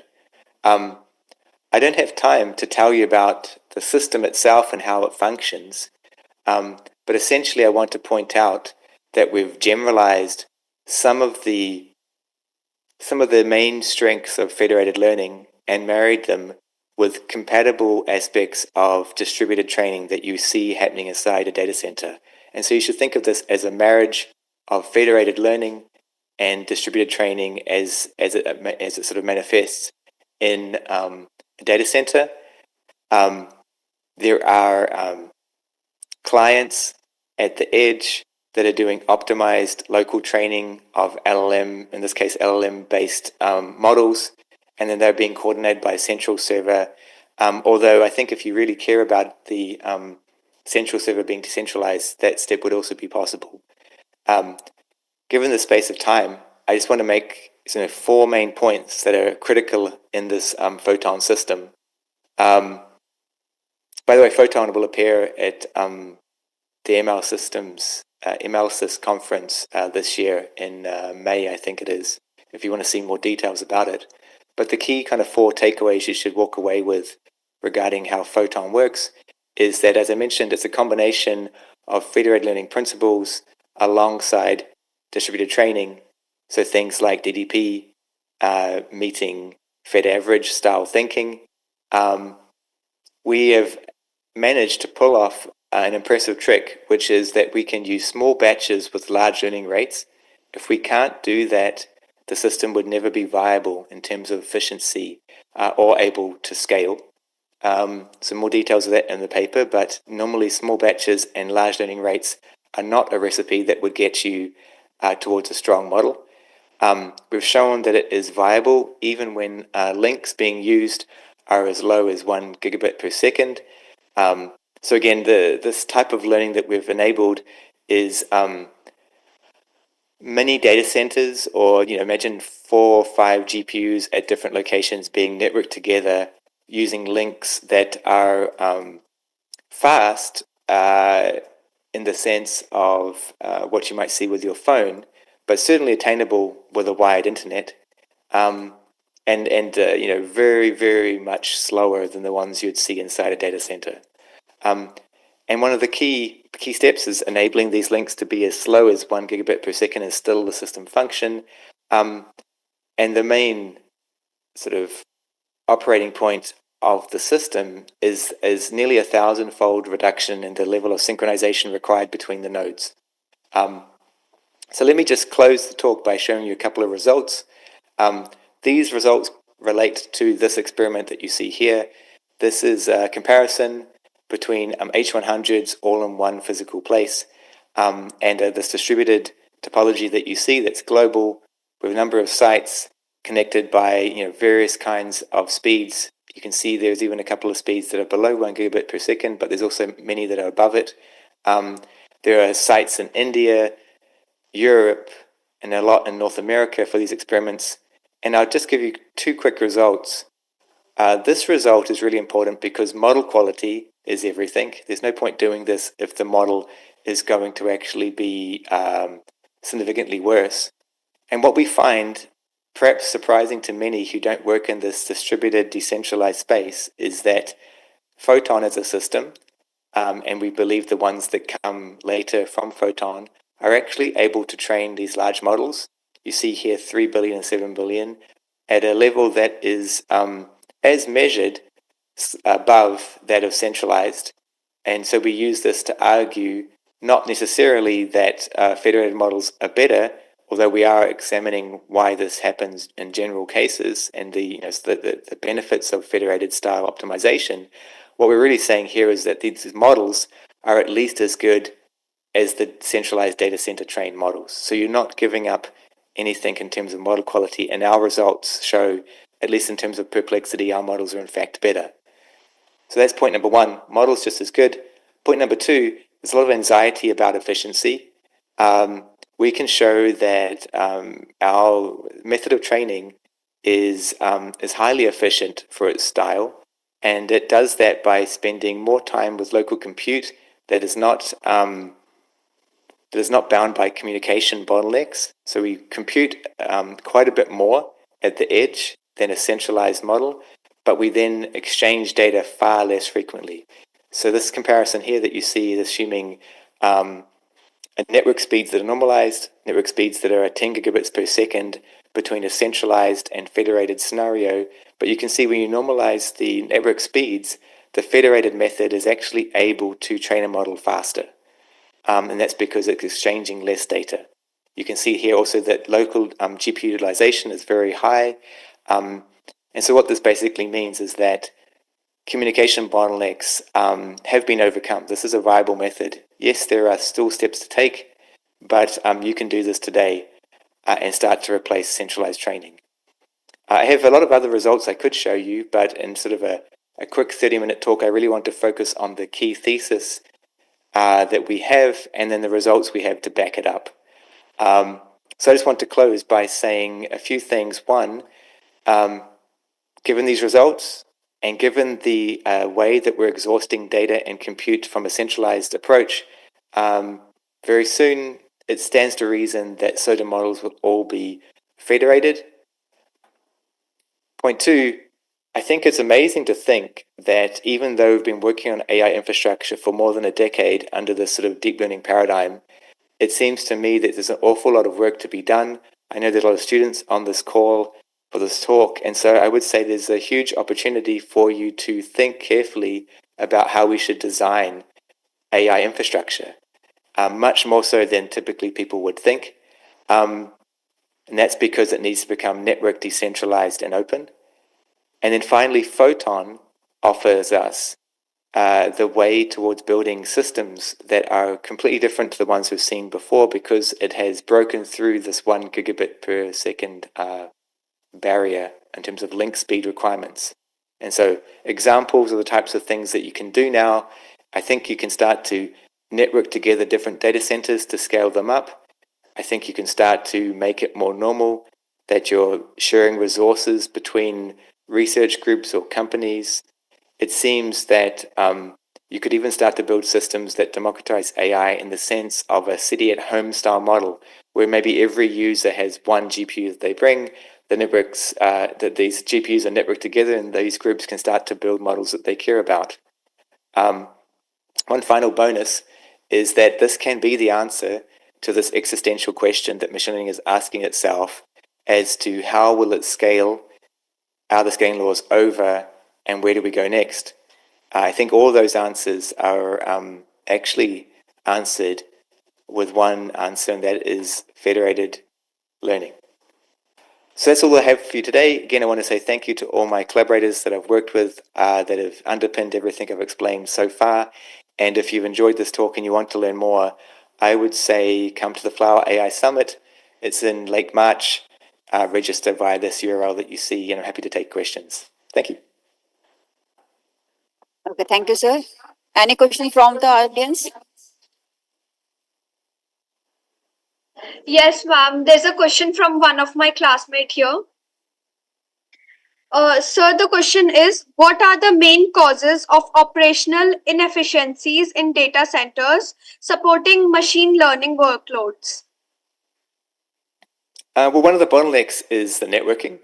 It's difficult to have, as you scale many GPUs all in one place, it's hard to have the connections remain very fast because they're just physical limits. There could be a limit based on like the physical distances being traversed, but also as you scale networking, invariably the bottlenecks emerge based on having to maintain, roughly speaking, well, how do I say this? Roughly speaking, fully connectedness between all the GPUs. And so if you have to have like, n squared connections between all the GPUs so that they can exchange gradients very sort of seamlessly, which is to some degree what is tried to be done, then it's hard to maintain high speeds as you scale that in. That's one way to think about it. There is also power. It's hard to deliver enough power to this same place. And then just data ingestion. If you have one place where, if you've got one place where all the training happens, that means you have to physically move all that data to that location. And so this prevents actually some applications from being built. If you want to build models that are constantly being updated based on large amounts of real-time data, such as like a weather model, if you want to build weather and machine learning is really taking off, but ultimately the world's best weather machine learning model won't be able to ingest all the data available if it's trained and updated by a data center style approach. Yeah, so there's many things to talk about on that question. It's a very good question, but those are my first thoughts. Thank you, sir. So we wanted to express our heartfelt thank you for your participation in SPIN 2025. Your talk was both inspiring and informative. Thank you, sir. Thanks. Thank you, sir. Okay, great. Well, Thank thanks you very much. for joining us, sir. Okay, Yeah, thank you, take sir. care. Bye-bye.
has found some problems in the Europe continent. And what was that problem? The problem was increasing of our old people and reducing of the young generation. So the increasement of old people makes little bit of problem for getting nurses. In India, everything is fine. They are parallel. But in Europe, it is going to be triple in 2050. So it will be a big problem to assist them. And for that, we decided to develop our own robot system, assisted robot. So these are the flow plan for our research. We can see we are going to assist our elder people. Where there will be a smart home with a smart function. Then the smart home function has some typical things like turn on the light, turn off the light, or get the medicine or something like that. There are some intelligent functions for them to serving something, to give a food, to remind something, to do perform.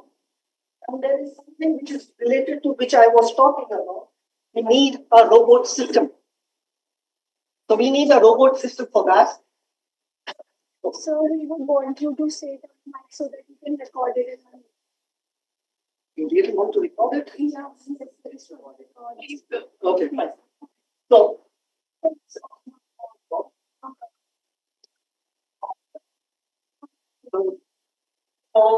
we are deciding to create our intelligent system and how the intelligent system will look like. Then you will see another block diagram. You see an intelligent assistive robot is here. HMI is nothing but a human machine interface. We will talk to the robot, right? We have to perform something to say, robot, move to this place, move to that place, do something for me. So this is one of the owner like us. For any assistive robot, what we need the robot to move from one location to another, from one point to another point. And what is the second major part? We need something like a hand which can do some performance of grabbing hand. Like I am grabbing the bottle, so the robot can also do the same thing. So you can see here, we are talking the application for grabbing, where we need both our gripper and vision system camera. Because camera is nothing but our eye, which will detect the object. For the mobile system means which will move from one location to another, we need a sensor. The sensors like laser scanner and another sensor, ultrasonic sensor, which detect the object which is nearby us. There is a problem called as localization mapping and path planning. As a student, I know there will be a problem of understanding what is localization mapping and path planning, which is one of the important problems of any robot system. Localization is the robot should know where I am standing in the environment. That is called localization. Mapping, what is the environment look like? That is important for the robot to know. That is called as mapping. And path planning, when the robot starts moving from one location to another, it should know the shortest path to reach from one point to another point.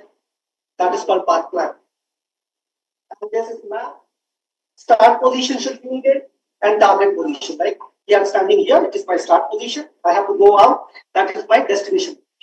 Something like that. The robot get all the information, it will start act and move. So this is the whole phenomenon of developing our robot system. And today's paper will be based on a problem called as path planning. Okay, there are a lot of papers available. We also have a lot of papers on other parts, but today I am focusing on the work called path planning. So let's come to this real paperwork. So as I already explained, robots, the problem. So introduction is autonomous mobile robots are one of the important aspects to make any assistive work to do, like in the industry, in the household. And nowadays everybody has the one of the service for everybody's house, and that is what I know. It is from one location to another in the clothes, right? Also,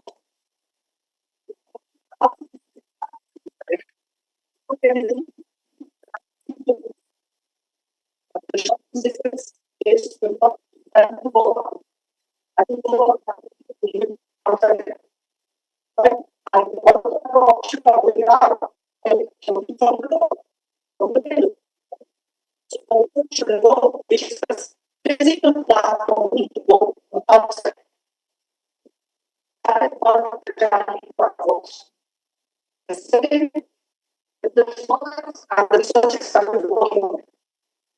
And they are more issues, but as I inspired others. Okay.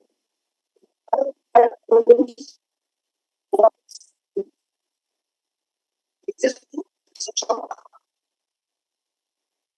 there are some problems, as I said, on the kind of context and how everything. I think there are some traditional algorithms available for the case it is not available. Just started algorithm, which is according to the function that concept of the program.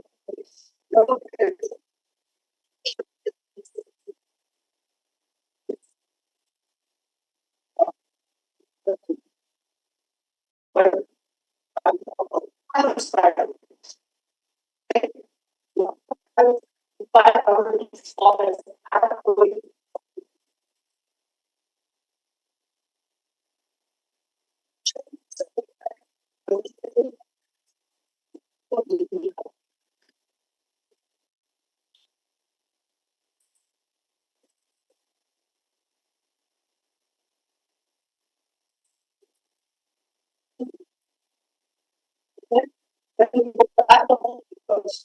the parents is shopping, that whole plate, study more. And then you come back here, you see all the answers in the straight line. What is that? They don't just say that was never known that as the solution for this thing.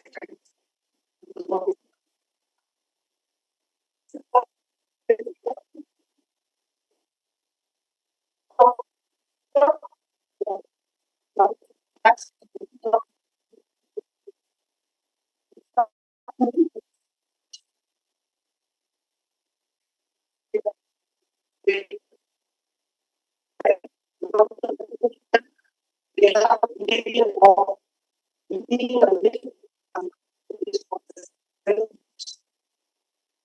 and these pheromones, there's a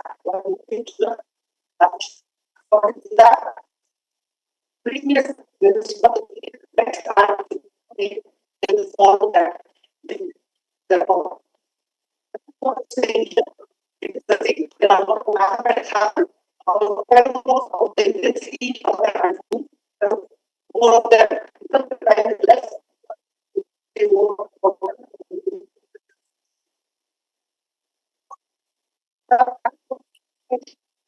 patient algorithms are available, but they are very costly. Why they are costly? Because they have very huge mathematics there. And using their mathematics, what is happening? You need a very strong computer. And this use very small computer in it. And one of the components to make a whole like a general person or there. That is one of the targets.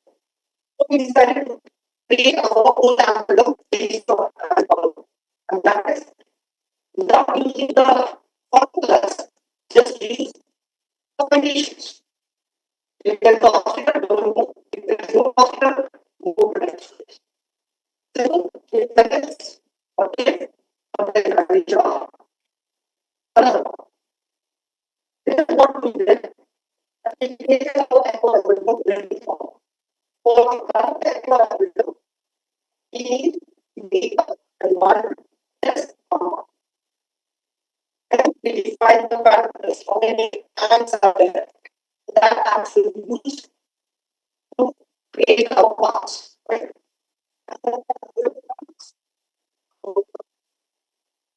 We not give so much, but this section is created for we created this map for the simulation especially, and this is done by Python platform classes for this. Again, it's again also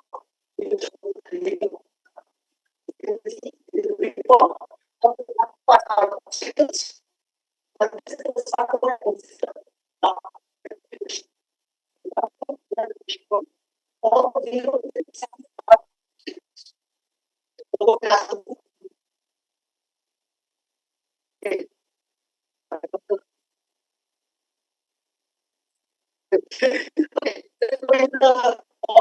so we created the key parts of first part, second part, third part is the shift.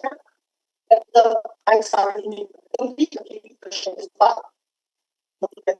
And we did the part, the second part, the result analysis for this. It's almost the fourth equation, right? But the third equation is the short parts. So we achieve the shortest part to the form. Similarly, this is part of the part. The form will be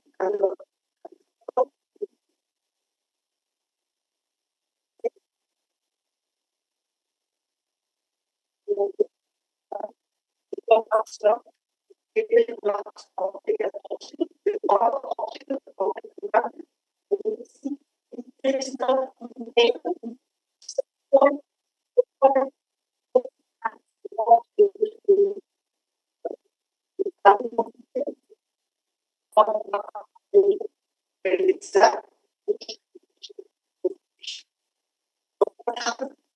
What happened? This is nothing but the data is very large. And to reduce that exact and reduce the distance, the use of what is research. Okay, so this is a possible data back in the notes. And I will say this is enough. Okay, just like research. Okay, after doing that, we saw something. We saw that distance was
it has a meaning that is nothing but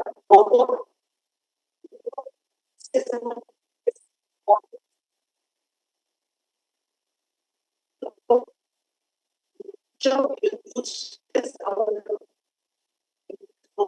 make it more.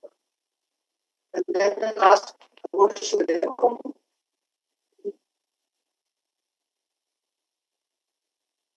and see after executing the code, it was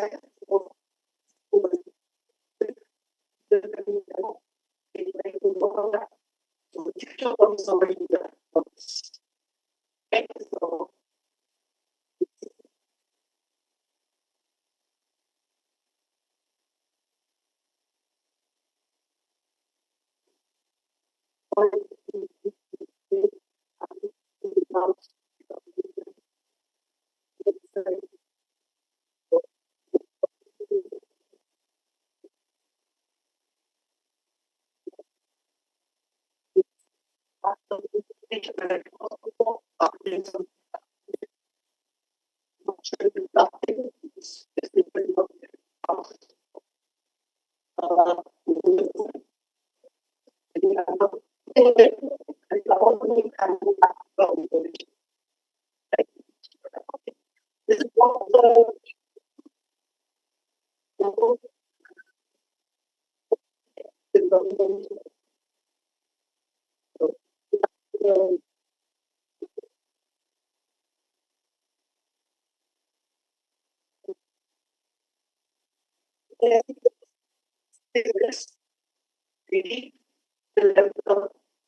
you very much.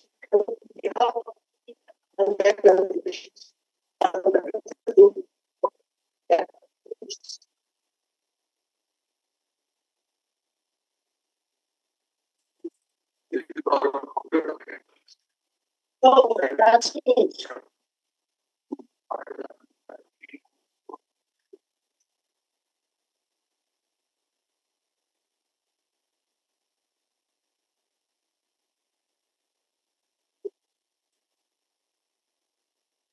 So,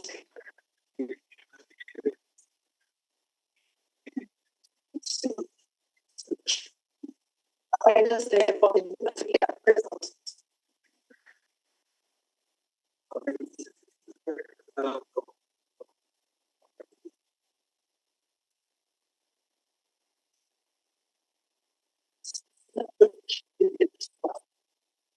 this all like the rules technical direction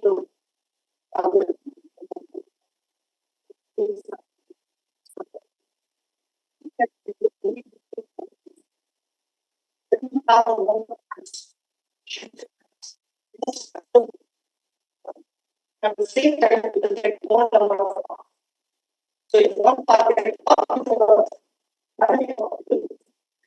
that other target which is the same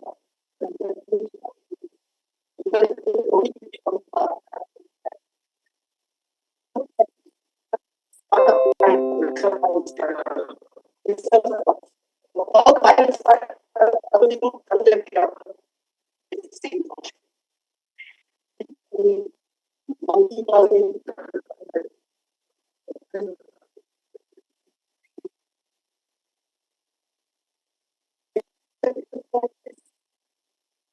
for this map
Mr. Ahmed, you can share your PPT. Thank you very much. Can you hear me? Yes, you are audible. Okay, just give me a moment. I'm going to share my presentation now. There we go. Can you see the presentation? Yes, it is visible to us. Oh, wonderful. Now I'm going to start right away. Okay. So, dear professors and researchers, this is Ahmet Botan Günaltay. On behalf of myself and my co-authors, I would like to thank you for your time and interest in our work. This study carried out within the Automatic Control and Robotics Laboratories in 9 Eylül University with University Industry Collaboration of Vestel Company. Now I would like to begin the presentation of our paper. So I would like to cover our work within the titles shown: Introduction, Methodology, Experiments and Analysis, Results, and Conclusion feature works. So e-commerce and consumer electronics require safe and efficient delivery to minimize product damage during transportation.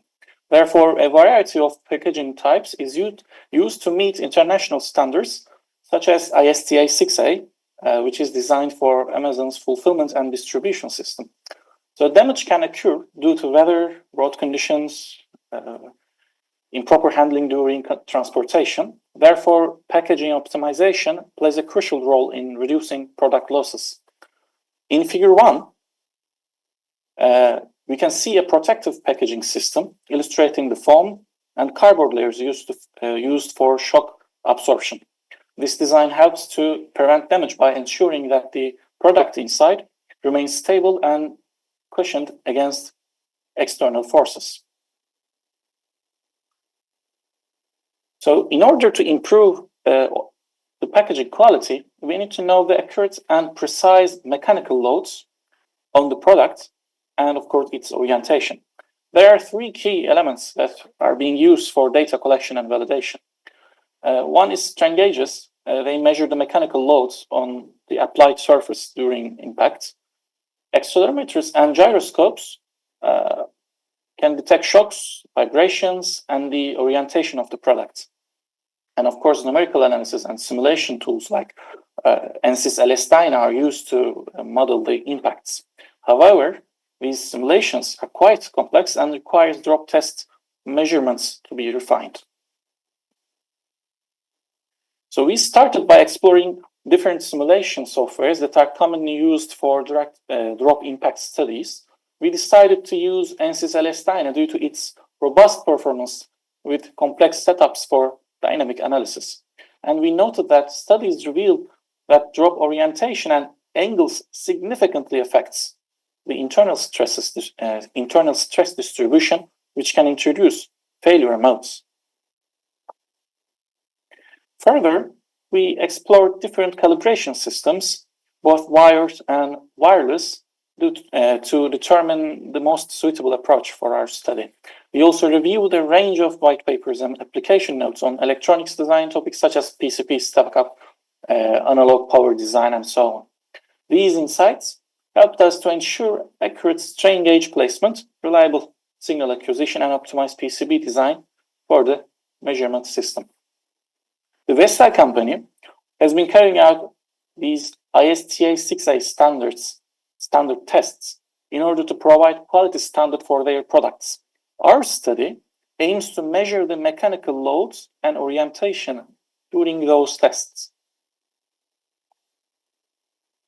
As for the methodology of the research, we know that the strain and stress have a linear relation. With addition of the gauge factor into the equation, we can use the change in the resistance to find the strain. The Weston bridge comes in handy for the very delicate resistance change measurement. Our system is required to measure strain at 5 different locations and record the impact angle with 3-dimensional accelerations. So we started with the HX711 ADC module, since it's a very common and cost-effective solution. We use the V-shaped anchored beam fixture, which is available in the figure 2 here. and for the static load testing and calibration.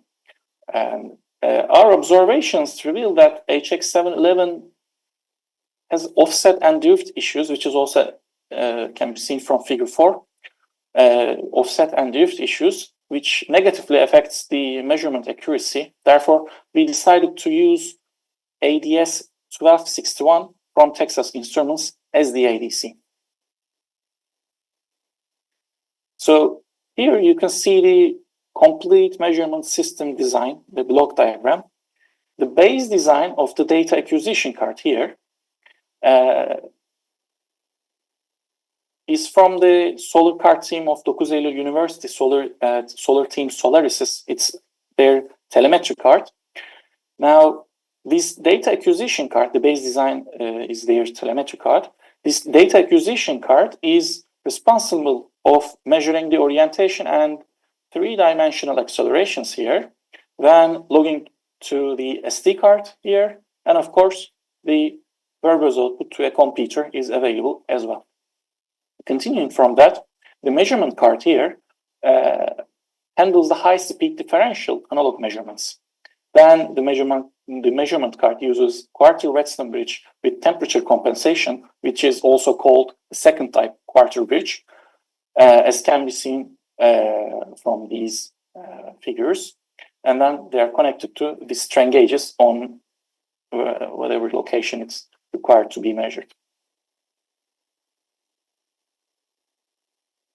So in summary, the measurement system is capable of measuring 5 strain gauges, orientation, and 3-dimensional accelerations while logging to an SD card or to a computer with 12 milliseconds of intervals.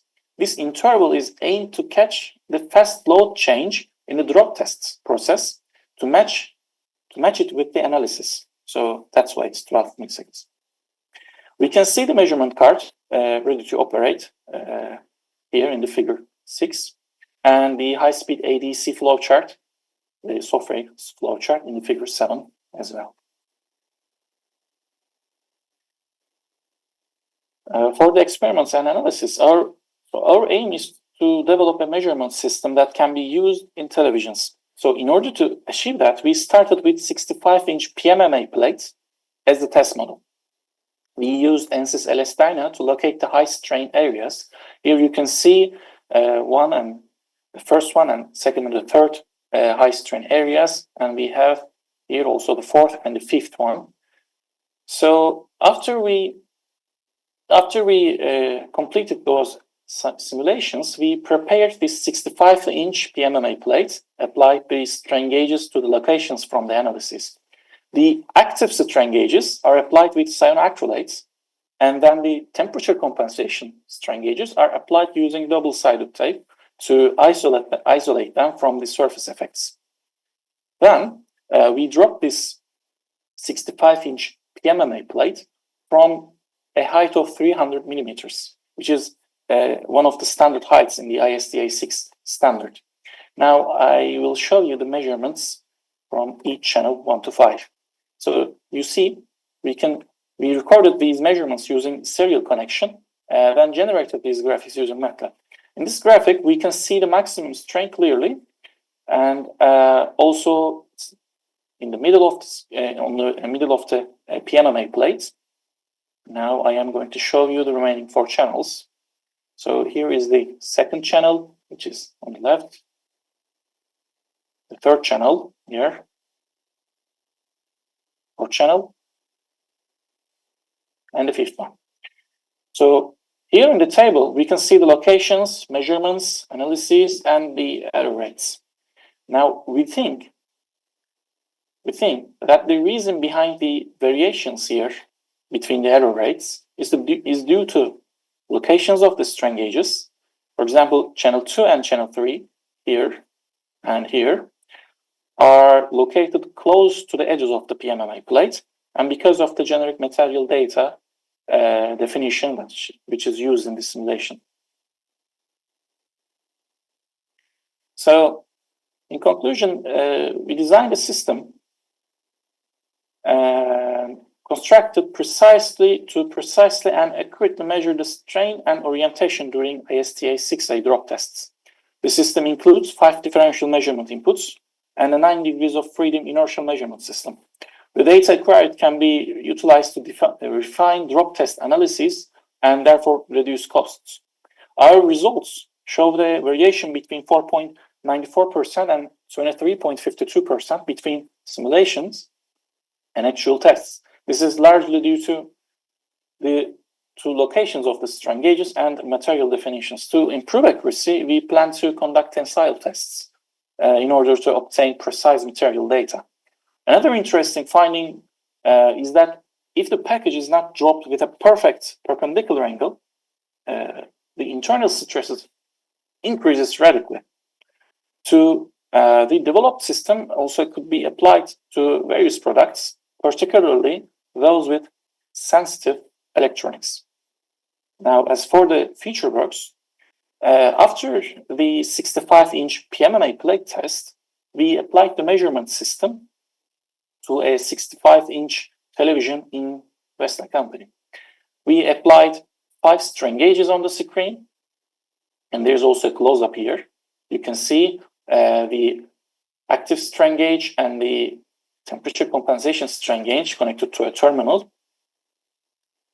And of course, we use the, again, temperature compensation Western quarter bridge configuration, which is again also called as the second type quarter bridge. You can see it here. Of course, we use cyanoacrylate for the active strain gauge and double-sided tape for the temperature compensation strain gauge. The whetstone bridges are placed on the center of the back of the television here, and the measurement card with the 9 degrees of freedom inertial measurement system is placed into the gap at the back of the television, as you can see here. Afterwards, we pack the television up, and the drop test machine was operated by a technician in Vestal TV factory's testing department. The recorded data is currently still being studied. So, thank you for your time and your attention. We appreciate your interest in our work. Now, I would be happy to answer any questions you might have.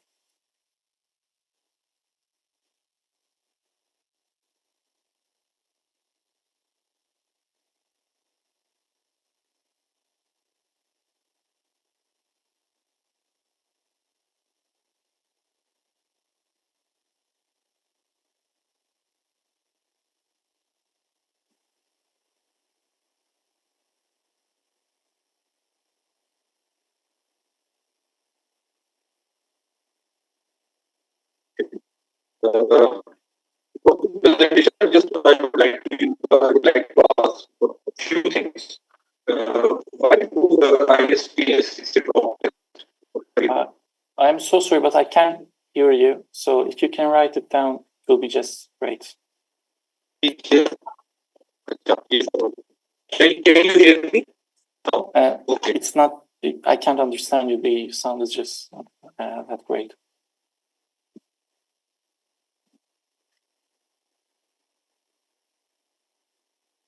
Just 1 second.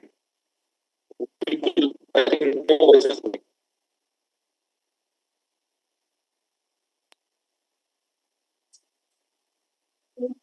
Sir, can you hear me? Yes. Yes. Can hear you loud and clear.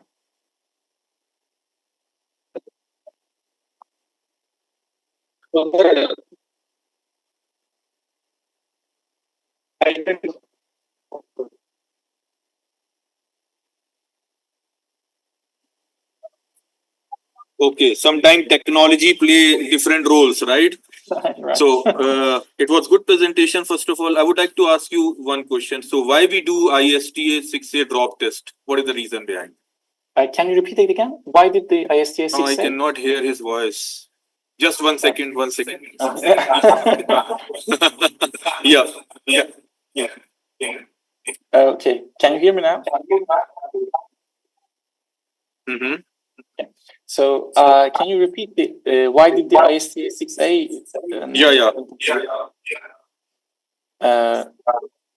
Can you repeat that part of the question, please? So my question is why we do ISTA 6A drop test? What is the reason behind? Basically, performance. Okay. Which performance we are looking for? The main reason of these standards, of course, to ensure that the packaged good electronics good is can arrive from point A to point B, for example, from factory to the consumer. No, that wasn't your question. Yeah. Okay. So that's why these tests are being conducted, and Vestel is also continuing to conduct these tests starting from different heights to different angles, etc. Okay. And how much time it usually take for the simulation as dyna? Well, it depends on completely the setup, because the complexity just goes up quite easily, because you need to define the television, you need to define the cardboard box, the foam. So there are many variables going on. So that's why we wanted to develop a measurement system to acquire these data from real drop tests, and then try to refine the model in order to reduce costs in the end, in the long run. Okay. Thank you very much. Thank you very much for your questions. Any audience want to ask the question? Okay. Okay. Thank you very much. If you don't have any questions, then okay. Okay, thank you. Thank you. Bye. Now I would request paper ID 154 to present their paper.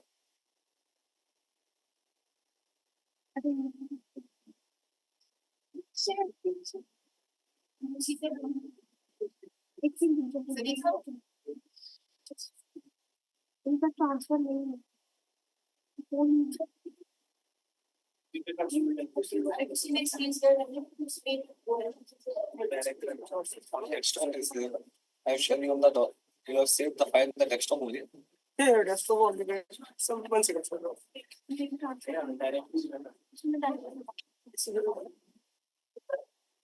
WhatsApp logged in.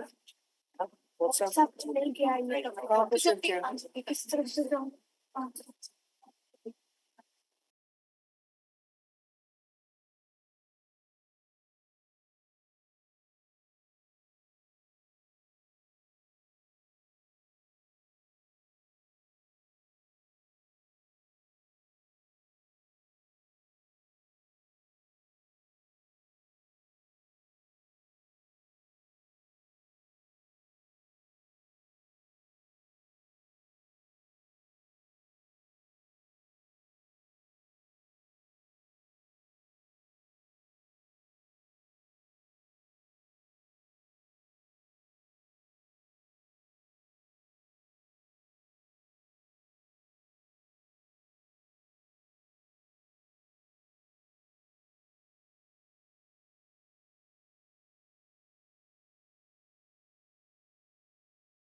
C-shaped ring-based plasmonic nanopillars array as a patient substrate.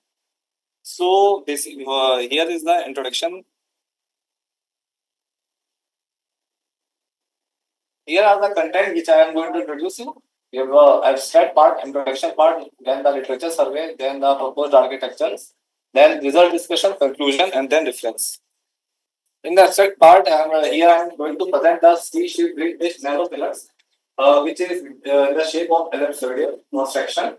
And here is the changes in the previous ellipsoidal structure. There is a continuous ring structure, but here I am providing some gaps so that the plasmons can interact and can causes the surge effect, so that the EM signal gets increased to the power of 10 to the power 8.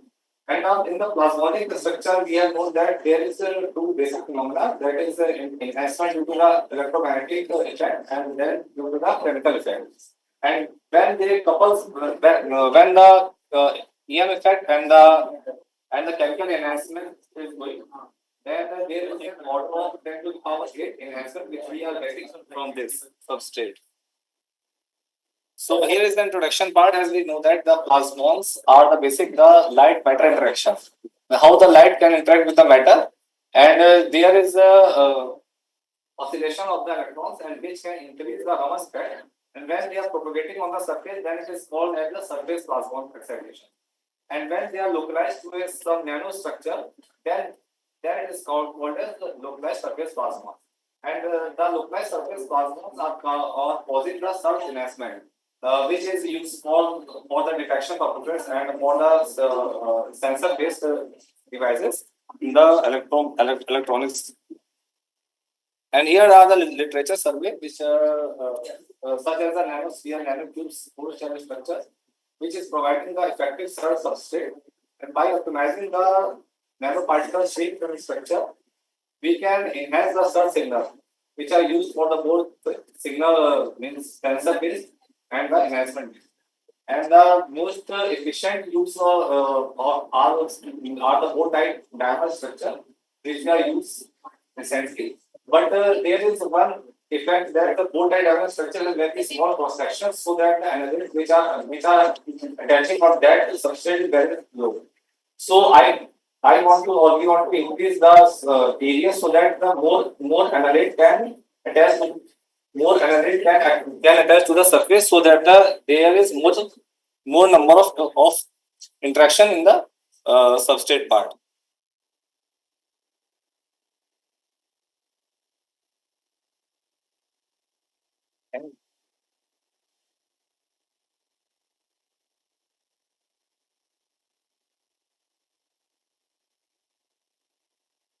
And here is the proposed architecture which I have designed. Here is basically there is a unit cell structure with a small gap G. It is of 10 nanometer, and there is an opening of a G. If we are closing that structure with V, then there is a very less amount of coupling. But if we are opens that, then there is all the amount of this structure effect causing effect here, and there is more coupling effect and which causes the surge enhancement. So here I am proposing the array structure of that unit cell, with a gap of 20 nanometer. And here we have a variable structure parameter like the ring thickness, ring opening, and the height. The ring thickness we are varying from 15 to 35 nanometer, because if we are increasing the ring thickness, then also the coupling effect gets low. And also the ring opening size is from 15 to 30 nanometer, and the height of the ring is from 40 to 80 nanometer getting. And as gold as a preferred material we are using. We can use both the gold and silver materials, but here I am using the gold as a material because it can cause less rusting effect. And for the simulation purposes, we are using the ANSYS activity software. And the scalability is consideration. We can use it for deep lithography, which we can suggest for the cost-effective fabrication. Now here are the results and discussion. In the first part, there is the peak which is varying from the thickness of the substrate part is varying from the 10 nanometer to the 35 nanometer. And we are seeing that if we are taking the 50 nanometer, then there is a highest effect of the surge enhancement.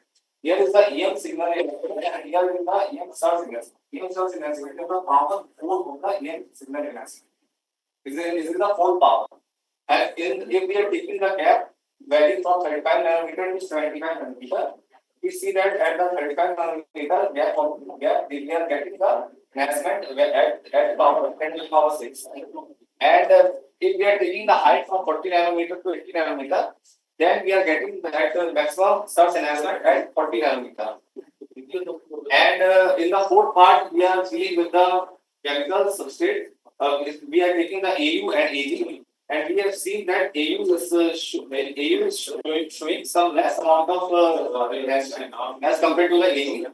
But we are here showing we are taking the AG as a silver substrate, but it is causing the rusting effect, so we cannot use it more in the plasmonic devices. Here we can see that how we are getting the enhancement. So here the company effect from this structure and this structure both we getting much, and here we are getting the enhancement at the larger scale. So in the earlier good high structure, there is one problem is there because they are one hard to protected. So we cannot test multiple analytes at single time. So that here we are getting the areas enhancement. So we can test and we can get the better result. And the other means enhancement is approximately, we can see that here is not visible right now. But here we can see that it is up to 10 to the power 8, which we can get also from a board-like diamond structure. But here is the beneficial is that we can design it be easy because the pinpointed design configuration is very tough rather than to design a ellipsoidal structure. So here it is a table which is showing the thickness of the ellipsoidal, then the gap, then the height of the ellipsoid. In the thickness of the table, we have seen that when the thickness is around T equal to 15 nanometer, there is stronger plasmon coupling because there is plasmon coupling between the inner and outer surfaces. There is plasmon coupling in the inner and outer surfaces get coupled and they causes the effect to the surge enhancement. So at we are getting the enhancement of 790 at 1150 nanometer. And then there is a when we are getting the gap, when we are taking the gap of 35 nanometer, then we are getting the stronger plasma effect. After reducing that, if we are more reducing the G, this opening of the structure, then this complaints get reduced. So we are not getting the effect. So we have to maintain and we have to continuously check it out at which structure, which shape or which opening gap we could couple more. And here after the enhancement vector, we are taking the height at equal to 40 nanometer. It shows the maximum enhancement. If we are reducing the height below the 40 nanometer, whose enhancement get increases, but our problem remains same because less number of analytes get attached to the surface. Because by reducing the height, we are reducing the effect of the surface and surface attaching property of the plasmonic devices. And also in the fourth part, we are taking the silver nanopillars because silver nanopillars shows the more effect of the surge enhancer, but it will causes oxidation and sulfidification.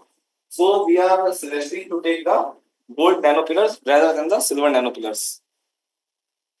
And here is the conclusion.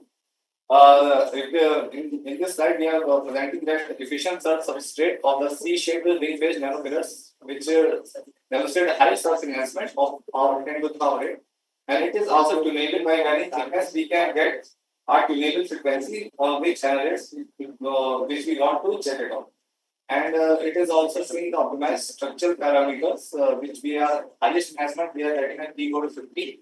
H equal to 40 and D equal to 35 nanometer on the SiO2 substrate. And it can be used in the photothermal therapy, solar energy harvesting, and optical imaging due to very high EM intensity. And it is also working in the near infrared sensing property. Highest effect of sensing application in the near infrared treatment because we are getting the enhancement in the NIR regions. So this is all references. Okay, thank you.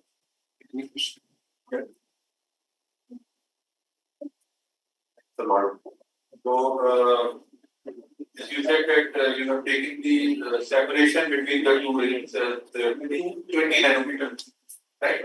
So why you told me why 20 nanometer due to the coupling factor, right? Yeah. Have you find some minimal distance where the coupling is started? Sir, I will check it out. Unit cell I am taking the distance around 10 nanometer. But unit cell replication I have taken around 20 nanometer. Okay. Because there you can check it out from the figure.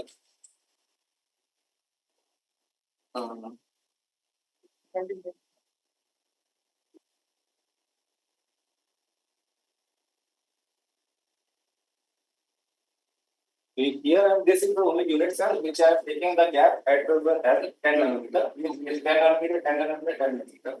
But repetitive, I have taken this because we have to fabricate it also. Because by taking a smaller gap, it is difficult to get the fabrication. So by if we are taking this as a unit cell, then this as a unit cell, then if we drop some analyte at any of the part, it will get check it out. It will get unsaturated. Yes, just either. Yes. Okay. Okay, fine. And you have done ANSYS then the machine thing as well. Yes, sir. What sort of machine you have? No, sir. Actually, we have simulated the design because the fabrication part is. I'm asking you the simulation part. Yes, sir. So you have some simulation. Yes, sir. Yes, this numerical. yeah, FEM finite element. I have used ANSYS for several years. Then I'm asking you how you have done the meshing. Have you done some meshing for me? Mesh is one and What sort of meshing you can do? machines are actually I have optimization techniques we are using. This one nanometer of mesh I have taken. Then the thickness of the FTP wall in the simulation part, FTP wall of 8 layers. Just a suggestion, try to play a little bit with meshing as well. The reason being, there may be some meshing which give results quite interesting, but there is some meshing at a smaller size, which where the result becomes more better, right? So meshing part try to just a suggestion. Okay. Thank you. Any questions? Thank you. Thank you.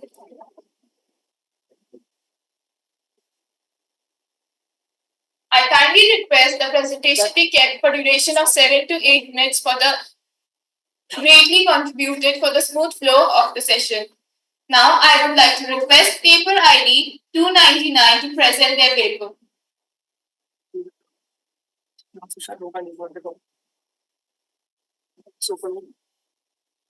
Can I say word file and also yeah even close to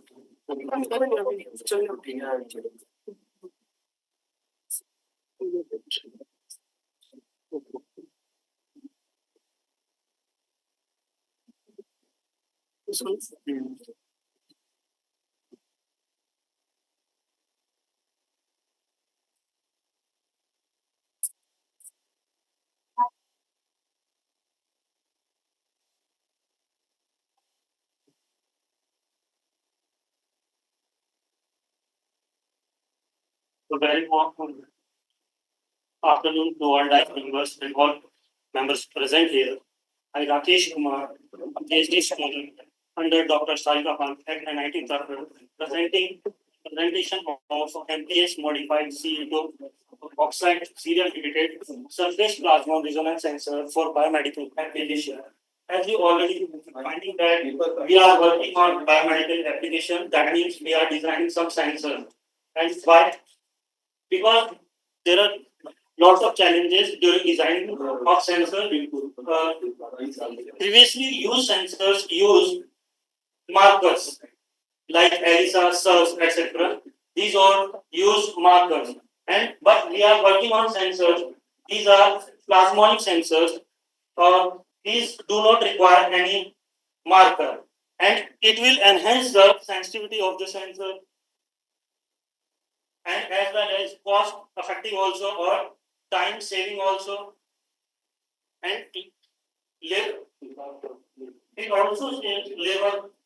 So basically, this is the abstract part of the paper. The surface plasmon resonance sensor, as already name suggests that previously presented the paper that was too much similar regarding surface plasmon. So what is surface plasmon resonance? So plasmons actually a collective oscillation of electrons at the surface of matter. Here we require plasmonic material for designing these types of sensors. So first of all, we have to choose the right plasmonic material here. It is the basic requirement for this. So these are the efficient effective method with label free. As I already told you that previously used sensors use markers, but here we do not require markers, and it is real-time sensors. Highly sensitive and quick detection mechanism to identify modification in the refractive index, and it works based on refractive index or refractive indices of the analyte. So in this work we are using polyester material instead of 2D nanomaterials. Why we are using it?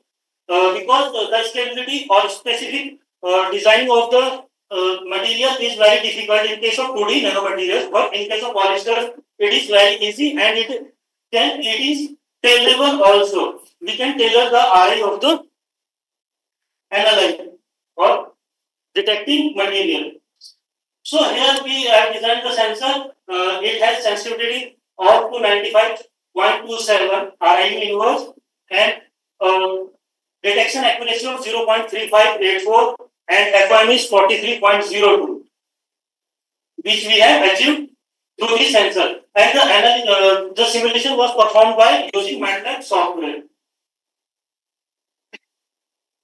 So this one we are the part we are going to cover introduction, problem statement, objectives, methodology, result, and then conclusion. Surface plasmon.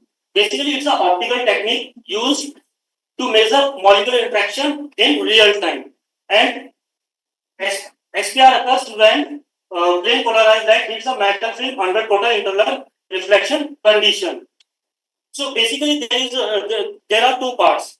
One is ligand, and another is analyte. Ligand is attached to the surface of the sensor. It is immobilized, and while analyte is mobilized.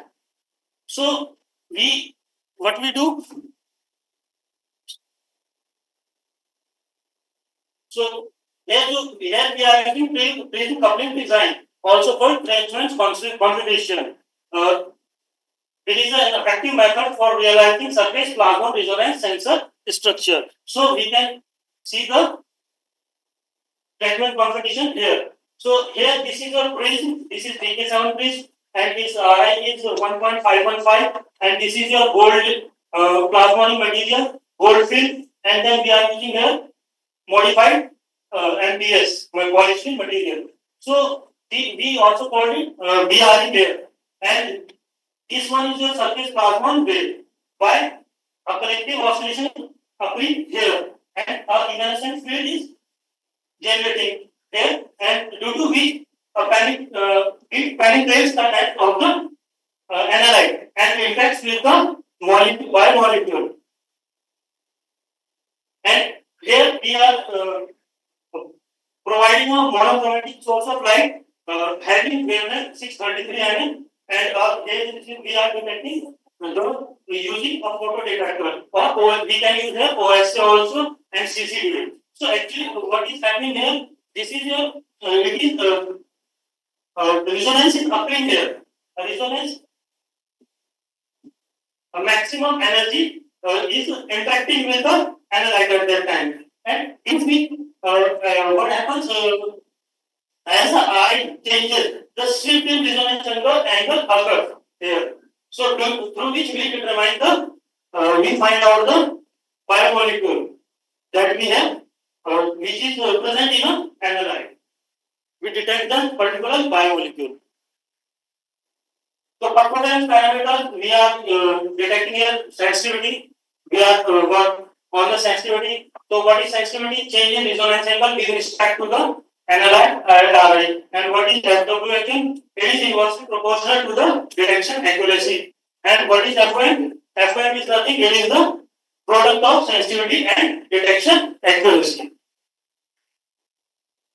Most sensors employ 2D nanomaterials which have issues with stability, adaptability, and homogeneity.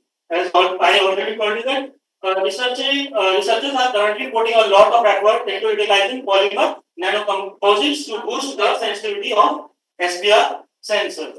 And this one is a proposed structure deposit a thin layer of NPS modified ceria or cerium oxide polystyrene on top of the plasmonic material, namely gold. Its unique optical and chemical properties, the cerium nanoparticles on the polystyrene film surface improves dispersion. Alter the interaction between the organic substrate and nanoparticles and raise the RI. So actually we are using it is tailorable. We can change the RI of that material. So this one is the our proposed sensor. This is your incident polarized light, and this is a reflected light. TK7 phase plasmonic material, NPS modified cerium, or this is the inflow of the analyte and outflow of the analyte. This is overall this is the sensing medium where we used to sense the biomolecule. So the how to calculate the RI of the bridge? This one is the equation we use here to calculate the RI of the bridge. It is totally built and implemented, and why we are using BK7 because it has appropriate operating window due to its low RI and operating at 632 at 632.8 nm. Choose the operating value and working 0.30 micrometer to 2.50 micrometer. So this one is the plasmic material refractive permittivity equation. We can calculate the refractive index also here using it. The parameters related to that is given here, and the refractive index of the NPS modified ceria is 2.01 is taken for 0.6 nm thickness. The objectives are as follows: to improve the size and structure of the sensor.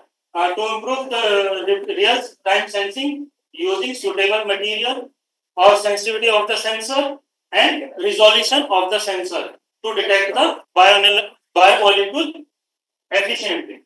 So, numerical investigation and sensing performance analysis of the proposed model for the multi-layer sensor is based on the transfer matrix method, that is TMM. We use here and we will calculate this TMM using MATLAB software. So first of all, during designing of the sensor, we need to select the plane, then plasmonic material, then DRE layer, then sensing medium, then we perform analysis.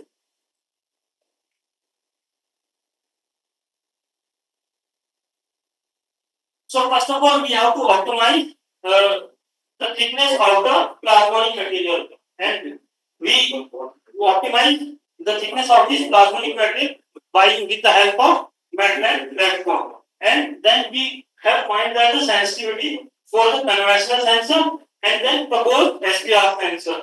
And these are two different RI. This one is for 1.33 RI for conventional, and this one is for 1.35 at 1.35 for the conventional, and simultaneously this one for at 1.33 for proposed, and this one for proposed sensor at 1.35 RI. Similarly, suggested sensor, SPR sensor uses NPS modified ceria polystyrene at an optimized thickness of 6 nm to achieve higher sensitivity.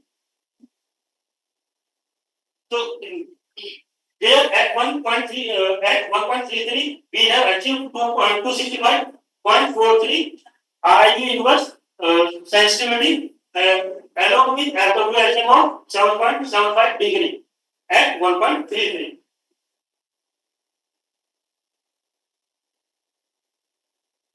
So this one is the comparison table for both conventional SPR and proposed SPR. Conclusion.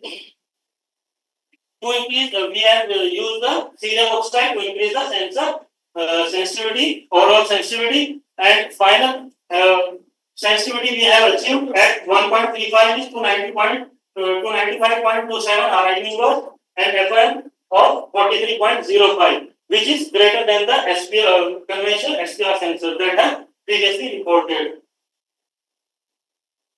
So these are the references we have taken. And thank you.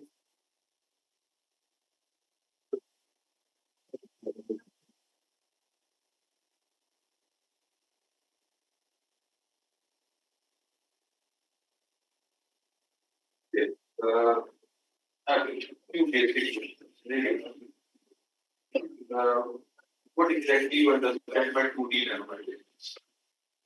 What are 2D nanomaterials? 2D nanomaterials, there are we are using they have 2D means there are X and Y plane. Yes. What are the advantages of 2D nanomaterials? Or only you are using X and Y? That's all. The 3D structure you are using X, Y. No, sir, we are using its thickness also, no? But we are optimizing its thickness. Thickness is optimized to which level? But minimum, sir, हमको resonance we can achieve the resonance. Minimum. What minimum thickness? What? Don't get worried. Answer. What minimum thickness we should have to be called as 2D nano? So we have to optimize it using MATLAB platform. You have done, but my question is, hello. Hello. Question is, right? What are? It is not at all that you are optimized it and created it to be nanomaterial. There are existing 2D nanomaterials. What are they are like gold, silver, these are 2D nanomaterials? Another question: what is the you to call the performance parameter FWSA? Right. So what is the range of it to call it a better performance? So it is inversely proportional to the FOM. What the freedom of means what freedom of merit you have taken? What is FOM? FM is full width at half maximum, sir. So we can. Okay, thank you very much. Thank you. Any question from audience? Safe. Audience are keeping quiet, right? Everything.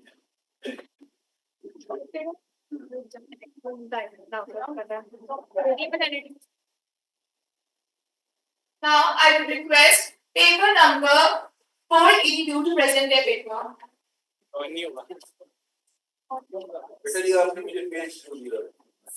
Page खत्म हो गया था हमें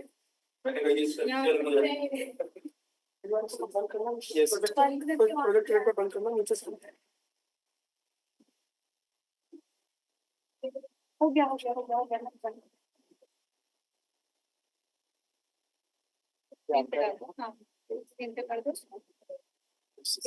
screen भी कर दो share तो हो रहा तेरे में चार्ज लगा हुआ है ना हाँ लग गया तेरे में चार्ज लगा हुआ है ना हाँ कैमरा ऑन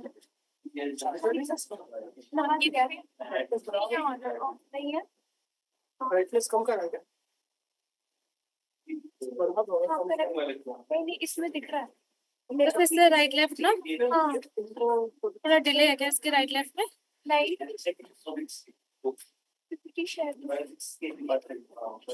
जा नहीं रही ना आगे पीछे भी share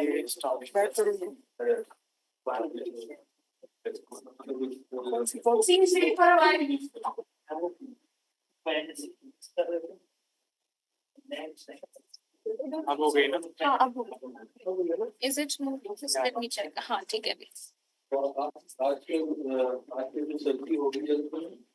very good afternoon to all. My name is Ramsha Suhail.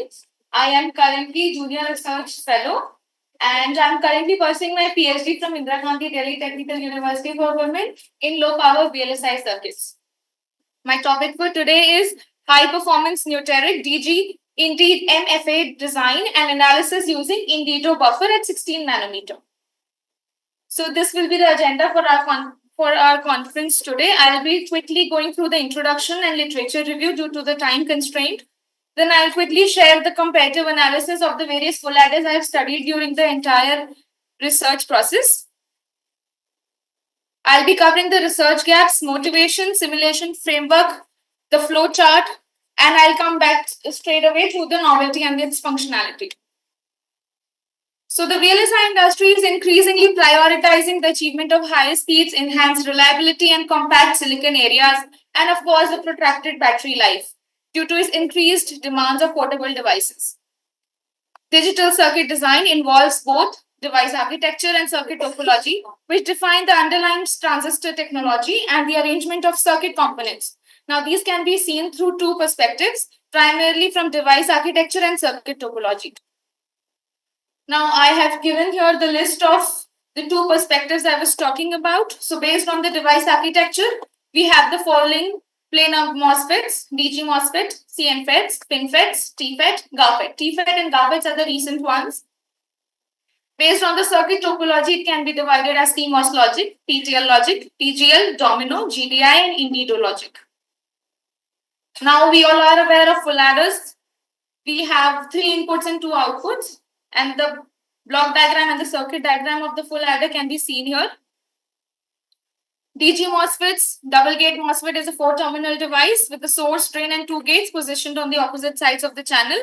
They can be symmetric and independent driven. So this is the literature review, which has been ordered from recent to the oldest. The comparative analysis of the full adders with the existing techniques is shown. In table 1, we have tabulated the performance metrics of various existing full adders at different technology nodes and the delay and the power calculated in those papers. Whereas in table 2, we can see the performance metrics of the existing full adders and the values of the proposed circuit at 16 nanometer. Here we have simulated all the circuits that we came across at 16 nanometer and simulated and analyzed the propagation delay and power and PDP calculated. The research gaps which we came across while researching these papers were the immense scope to improvise design metrics such as delay, power, PDP, EDP at lower technological nodes. There has been a remarkable increase in power and leakage dissipation. There has been a voltage instability and noise remained a persistent challenge affecting the overall circuit. There was increased complexity and larger circuit area in many advanced designs. And also we have experienced long-term stability and reliability in low technological nodes. So the basic motivation behind this research work was the need for simultaneous optimization, the call for innovative design technologies to explore the scalability like we did at 16 nanometer, the design strategies for ensuring PVT variations. So this is the simulation framework that we have used during our research. 16 nanometer was the technology node. The voltage supply was done at 0.7 volt. Although because we performed PVT analysis of voltage variability, we took the multiple voltage variations. Circuit was designed on LT-SPICE while all the simulation took place in XSPICE 2019 version. So the flow of the paper is as follows. It began with identifying a DG MOSFET based full adder circuit in reference number 12. We proposed a DG INDI-MFA circuit by utilizing an Indido buffer that was entirely designed keeping in mind that the overall power and the delay of the circuit reduces. Later on, it was analyzed. This full adder proposed design full adder was simulated and analyzed for several design parameters. Variability analysis, including voltage variation and temperature variations, have been observed to check the circuit robustness. The layout and post-layout simulations were performed for this.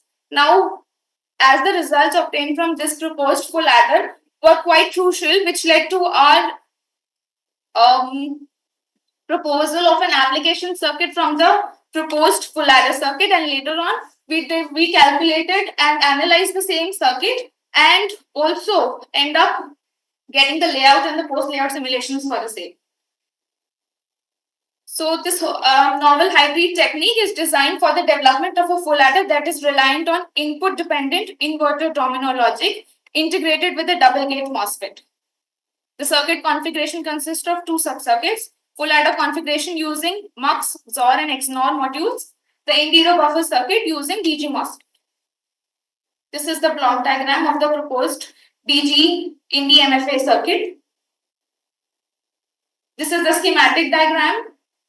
On the right side, figure 7, you can see the proposed Indigo buffer, which has been replaced with an N-type DG MOSFET. In the paper, we have taken this full adder from.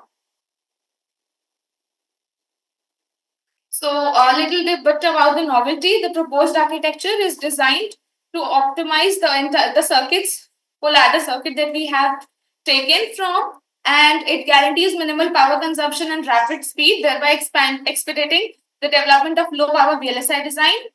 An Indigo buffer circuit, which utilizes DG circuits, is used to validate the circuit for both low and high circuits, unlike it used to do only just for high logics. Now, overall, we can see the following changes as soon as we replaced our Indigo buffer in the circuit. It enhanced the stability of that particular node. It reduced the vulnerability to noise. Not only it decreased the power, but it also reduced lowering the leakage power using its pre-charge and keeper mechanism. The Indigo buffer enhances circuit performance by its ability to facilitate rapid discharge and charge cycles, hence permitting precise evaluation. Okay, so this is the functionality. And table 3, you can see we have seen this for all the 8 cases for which a full adder normally works out. Result summary shows in figure 8, we can see the layout design. The post layout simulations can be seen in figure 9. And this table 4 gives you the entire calculated simulation results. Now, using that full adder, we designed a 4-bit ripple carry adder. The schematic diagram can be seen here. Similarly, the layout design has been given here. The post layout simulation is shown in figure 12. And table 5 summarizes the design parameters calculated for this 4-bit RCA circuit. So, the results and conclusion includes the lower delay and lower power of 0.085 picosecond and 0.893. We have performed the variability analysis. The results can be seen, detailed results can be seen in the paper. I have not included here. And this proposed Indigo buffer basically validates our full adder circuit for both high and low logics. The layout analysis is also given here. The two limitations that we came across was one, that was clock dependency. The circuit heavily relies on the clock signal, leading to timing issues in the concurrent processes. While the second one was noise sensitivity. High logic state may be affected in noisy environments or systems with voltage fluctuations. This is some future scope and future plans that I may incorporate in my future research. I'll try to scale down my bits to higher bits, and our circuit is potential for ultra low power applications, so maybe I'll come with some better applications. These are the references. Thank you.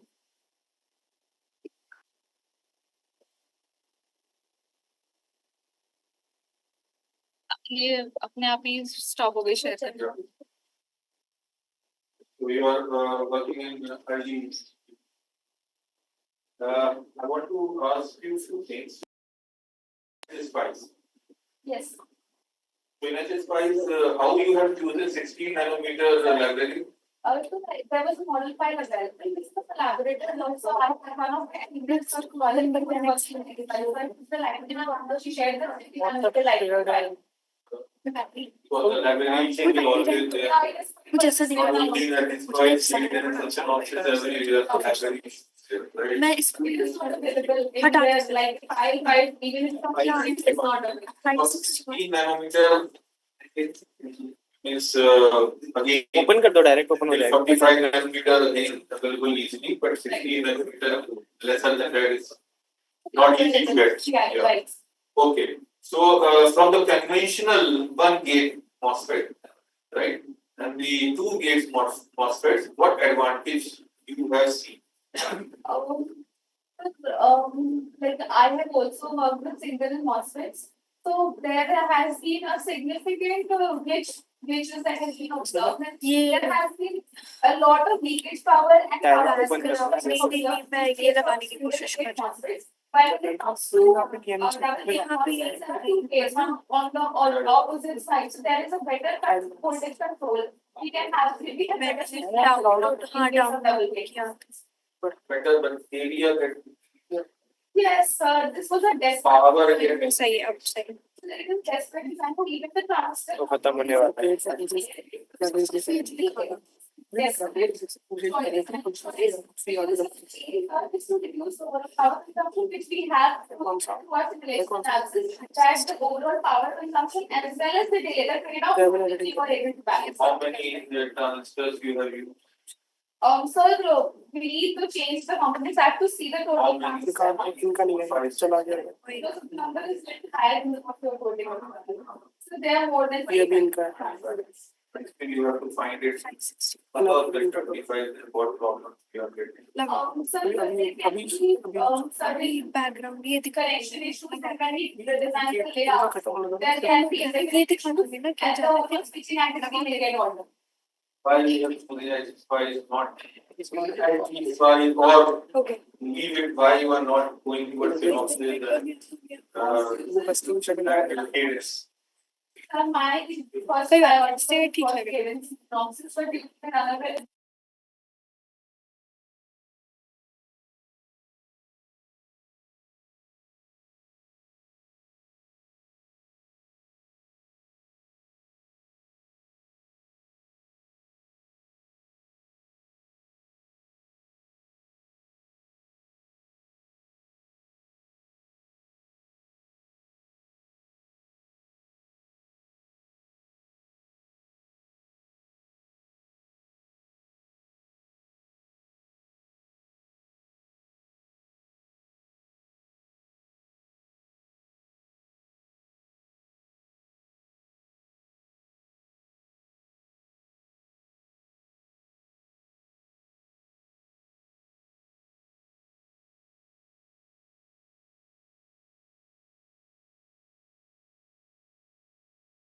mirror filter bank using Radix arithmetic on FPGA and ASIC. So first I am going to discuss this note.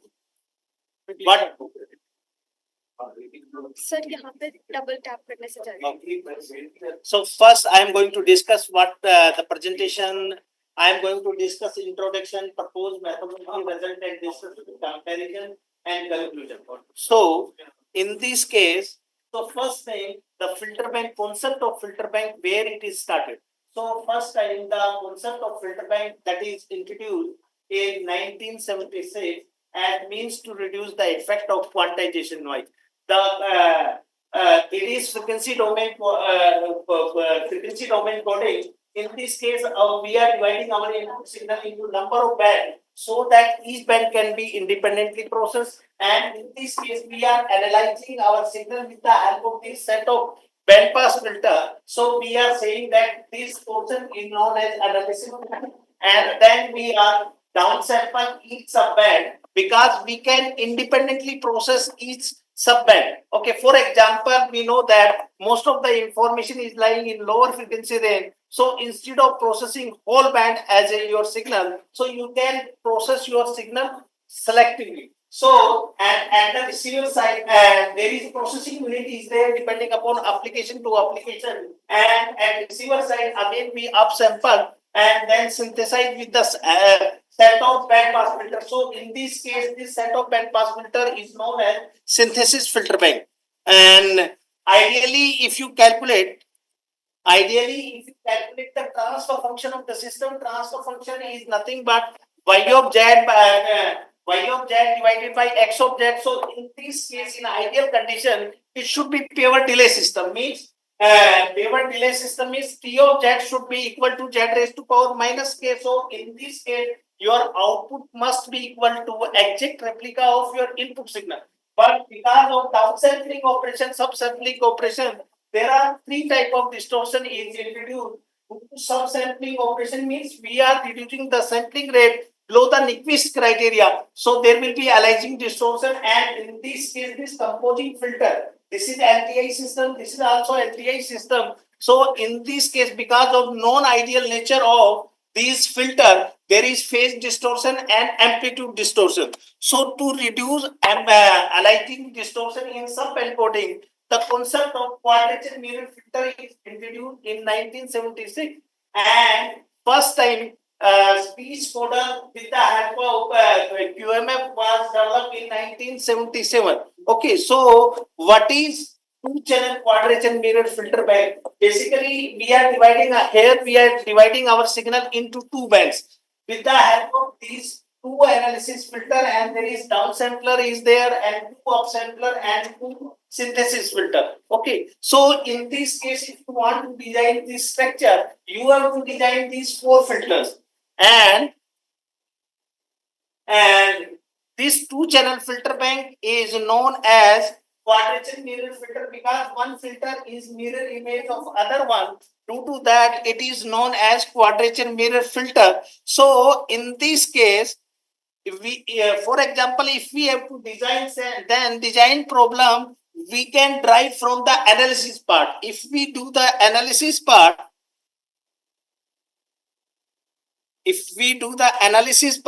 based on input output relation, so you will see that there is two term is there in the output. Okay, so one term is having x of z, means your input signal in z domain, and another term is x of minus z, that is aliased version of your signal. So there is no need to be some, we can eliminate this term. So if we say that this term we are putting equal to 0, then condition is reduced to this one. This means our synthesis filter we can write in terms of analysis filter. Earlier we have to design 4 filter, but if we choose this condition, in that case we have to design only 2 filter, 2 analysis filter, and then rest of other we can write from this aliasing cancellation condition. And if you consider quadrature mirror filter condition, so quadrature mirror filter condition means there is a relation between analysis filter.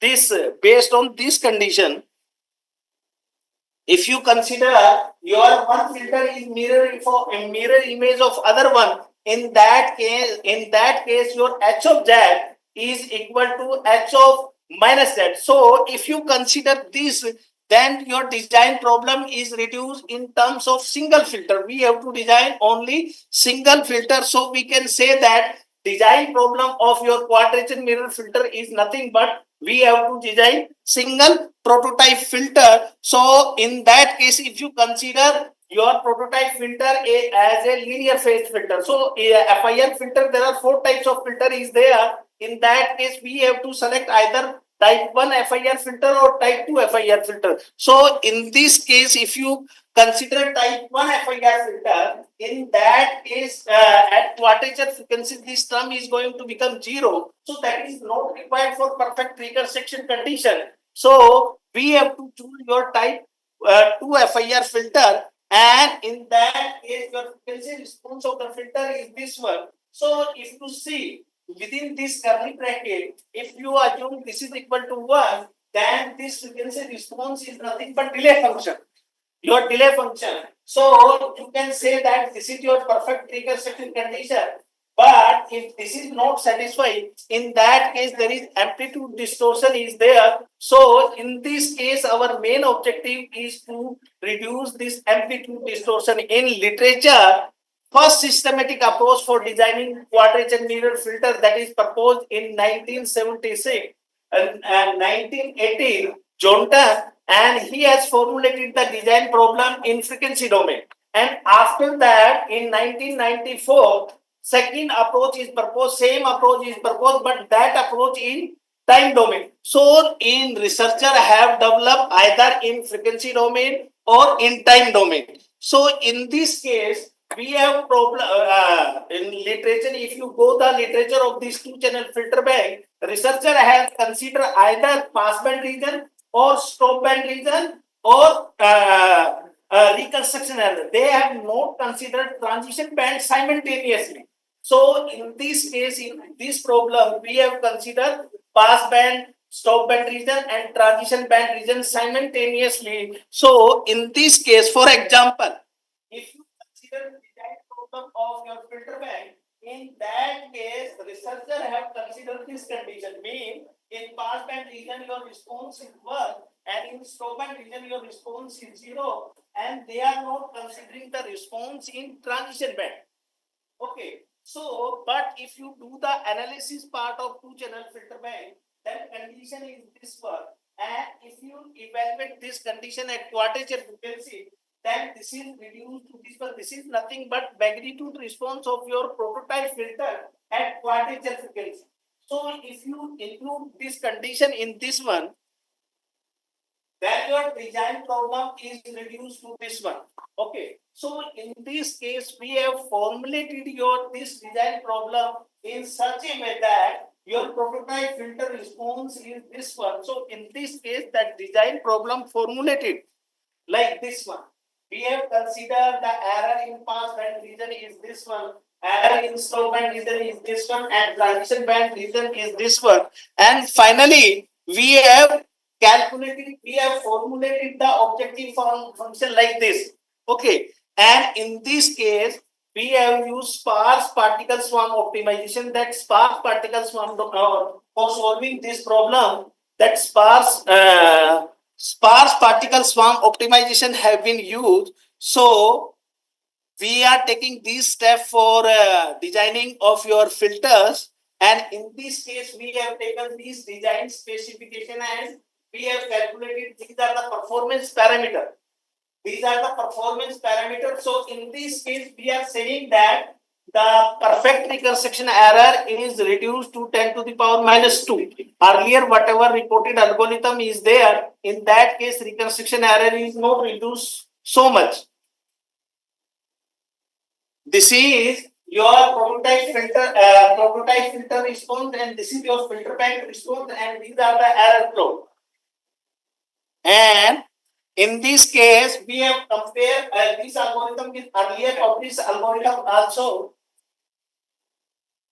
Okay, and we have further this algorithm have been implemented on Radix 2 arithmetic, and in this case, just we are calculating how much power is required, what is the hardware requirement is there, that we have calculated with this one. So this is all about to this. Have you just a good work? Just I want to ask one or two questions, very quick ones. Yeah. So have you done some FPGA implementation? Yeah, actually, I am working in signal processing area. Okay. So another faculty is working in VLSI. In VLSI. So we are developing continuous coefficient, and then he is realizing. He is realizing. So which FPGA board he is utilizing?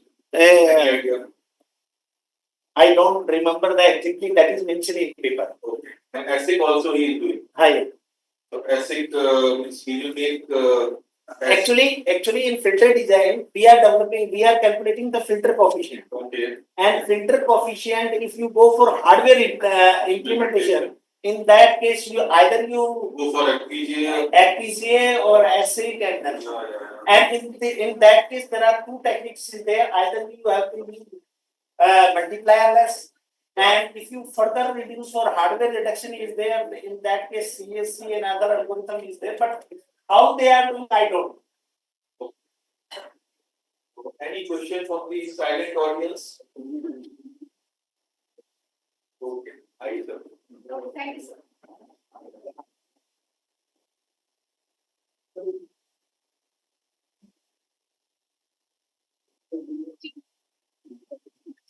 Five, 1, 6. Yes. But I would like to call paper ID 516. And you say मैं continuity में IIT के case करती और उसके बाद में वो PIT Japan चला गया तो एक या वही last one.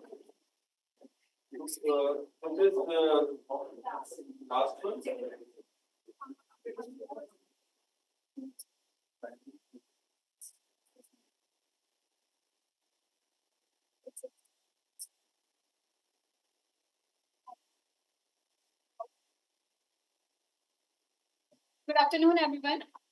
My name is Kajal, and I am currently pursuing my integrated MTech from National Institute of Technology, Hamilpur. So the topic for my presentation is edge optimized deep learning model for post-harvest fruit sorting operations. So these are the content of this presentation. So introduction. So manual sorting of agricultural product is time consuming, inconsistent and prone to human error. So automated systems using machine learning and computer visions are there for the better accuracy and efficiency. However, deploying of these machine learning and computer vision models are bit of challenge. So in my study, I developed a lightweight tomato grading system optimized for low power hardware. The model ensures high accuracy while maintaining efficiency and scalability. This approach enables affordable and practical automation for small to medium sized farms. So a lot of work has been done in this field. So, but for this edge deployable study, we want that the accuracy should be high, but the memory and the computational power should be low. So the work previously has been has a high computational requirements or limited development on edge devices or have an inconsistent accuracy with smaller data sets. So the problem statement here is, so we have to develop efficient and lightweight deep learning model for sorting and grading operation and make these models as deployable and capable of integrating into sorting machines for real-time and resource-constrained environments.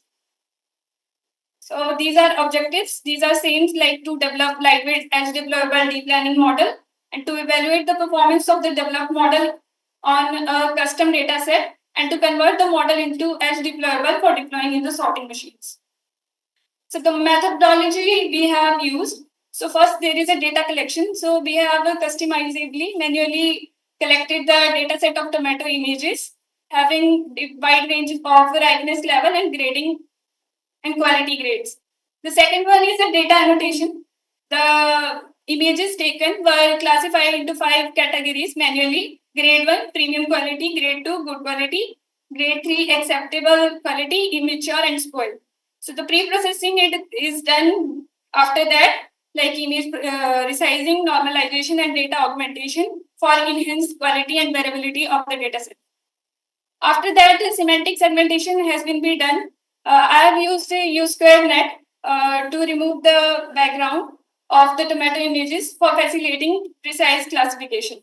Next one is a model development. Design and developed a lightweight machine learning model optimized for classification tasks, ensuring suitability for as deployable with the computational efficiency. Then model evaluation. So I have compared my enhanced convex tiny with base convex tiny and in efficient net V0, mobile net V2 and ResNet. And I have assessed the performance using accuracy precision we call F1 score. Analyze accuracy and loss data for enhanced convex tiny to study convergence and stability. So this is the visualization of the methodology framework. First data collection, data annotation, and then pre-processing, and there are the results. And after that, I have used my enhanced convex tiny architecture. And then I have the result on the basis of the performance metrics and visualization with the loss graph and accuracy graph. So I have collected over 2100 plus images of tomato images for our research. And the classification model, so we have used the enhanced convex tiny. So it is the convex tiny architecture was adopted and systematically enhanced to improve performance for edge development. So basically, convex tiny is a hybrid of CNN, convolutional neural network, and transfer learning model. And this is the model for, like, this is the architecture for the convex tiny.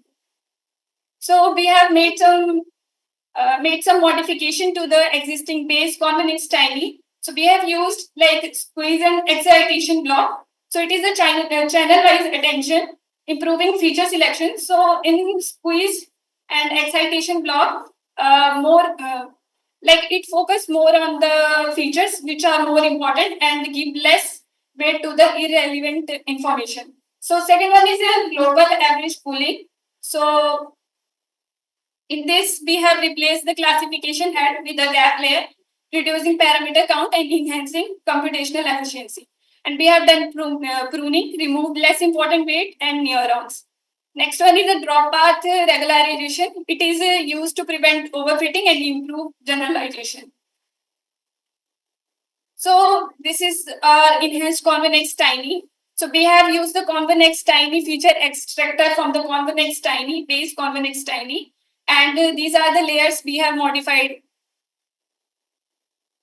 So the evaluation metrics we have used is accuracy, precision, recall, F1 square, and the inference time to take the average time taken to process a batch of images to make it like to check how resource constrained it is. So results. So these are the results. I have compared our enhanced convex tiny with other 4 models: efficient net V0, ResNet, mobile net V2, convex tiny. And our enhanced convex tiny has a higher accuracy, precision, and recall F1 square than everyone. And inference time, it has like comparable inference time to our base convex tiny. But it is like trade-off, like we have increased the accuracy to like 2%. So this is the visualization of our results. After this is the inference time. And to further visualize, we have the accuracy graph and loss graph. So we can see that in the accuracy graph, we can see like there is a convergence in the accuracy graph, showing how our true prediction it can be done on the unseen data. And we can also see the loss graph; it is decreasing consistently, and show how our model is able to minimize errors. So in conclusion, the enhanced convex tiny model demonstrated an improvement in accuracy, achieving 95.69% compared to the base convex tiny and other cutting edge models. The enhancement was achieved with only a slight increase in inference time from 0.113 to 0.116 seconds. So for the future scope, we aim to optimize the model for edge development for the resource constraint and can be used for the industry ready system. And we can also applicable this model to diverse crops and different data sets. And that's why integrating the model with IoT based smart farming system will enable real-time decision making. These advancements will contribute to efficient and scalable AI-driven agriculture solutions. So these are the references, and that's all from my side. Thank you. Any question? I asked everybody what you. So you said you are using enhanced convex tiny model, right? So what is the difference between the base model and this? I use some layers like to make it more resource constrained, so it can work more efficiently on the edge devices. Yeah. Like it should be like on the memory devices, it should be less, and the edge devices, all we know that it should be because high it's always in the device, right? Not in cloud. Okay. And you are taking how much data size? 2100. Yes. try to increase more or a better, because everything your performance are coming in 95 point something percent. They are repeated as well. So if you will increase more database, then I'm surely that you will achieve some good results.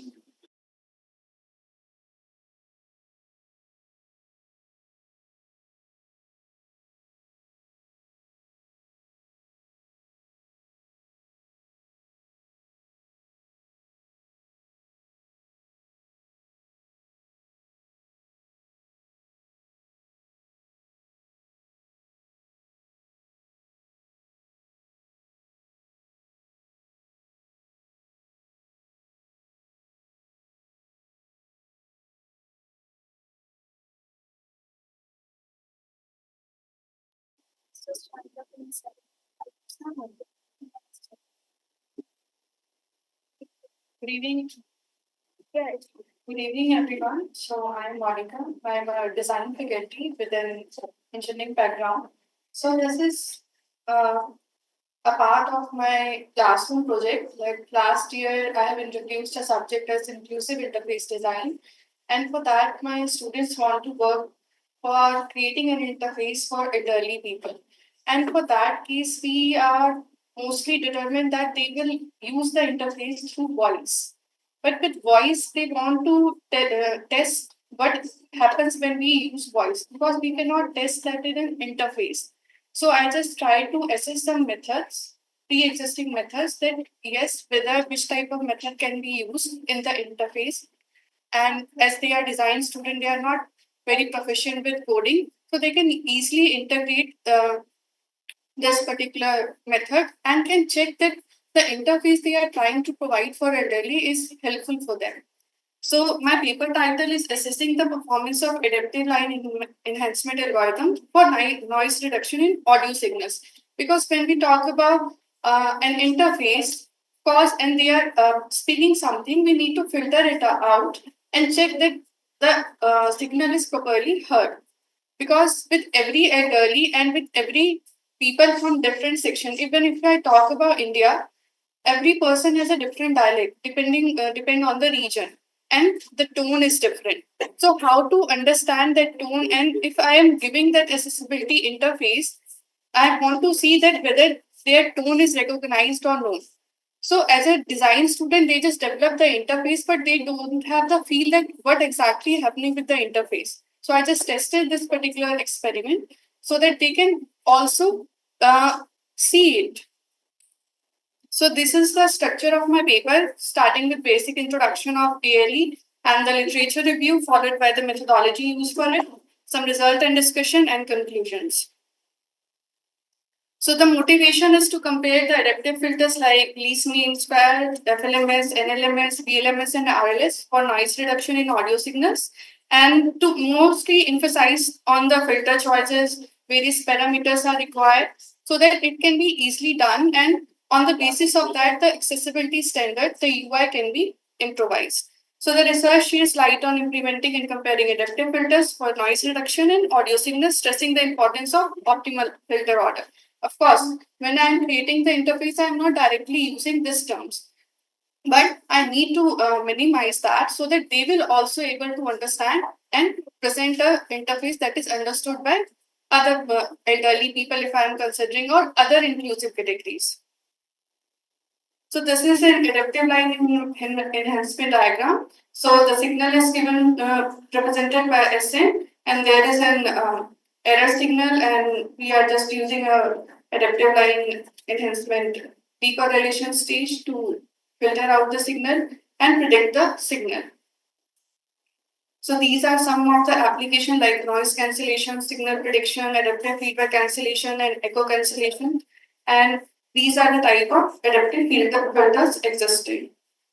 So the key elements for designing an adaptive filters are sampling frequency, optimal filter, BLMS. We are largely using BLMS as per the literature, then the step size and desired signal and error signal. So these are the steps: loading the signal, generating the error signal, measuring the signal, configuring the ALE, and then implementing the elements, running the filter, and measuring the step size. Because step size significantly present that how this signal is behaving. So step size presents an important role, and then running the adaptive filter. So these are the pseudocodes of some algorithm you can see on the screen. So you can clearly see that the LMS we have the predictor as weight and step size, whereas with VLMS a new predictor is introduced as block size, and with ALE we have delay. So these are two standard signals used in signal processing, guitar.web and original speech web, which I have used to test my hypothesis. So these are the outcome that I have tested when my step size is 0.005 and 0.0010. Sorry, with VLMS and adaptive filter. So and this is when on the another signal.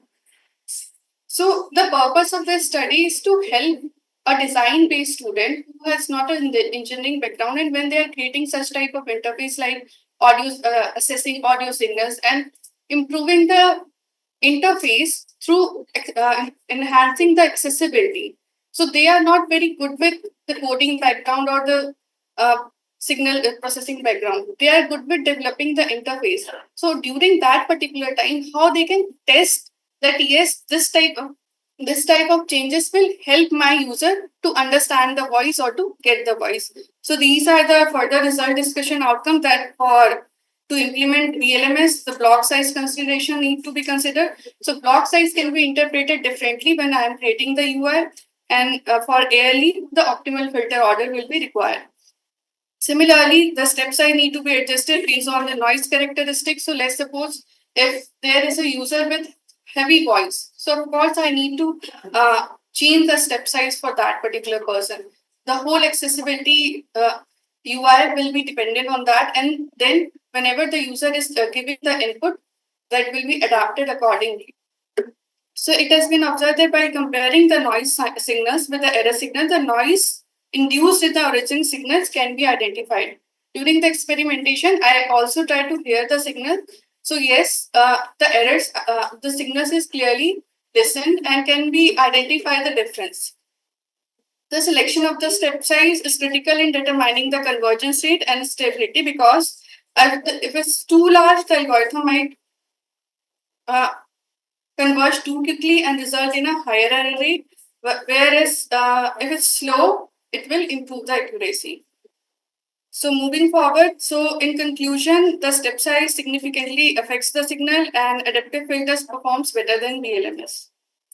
So future direction is to like integrate with more IoT based system with ML, and also deployment in the dynamic environment, because when we are talking about speech processing, it's not only that one user is over there or one voice, there will be multiple voice. So to adapt with that particular voice, we need to filter out that yes, the right speech is captured and right speech is processed, and your whole system is made accessible according to that user needs. So these are some references I have used to implement my work, and I have implemented in MATLAB. So thank you.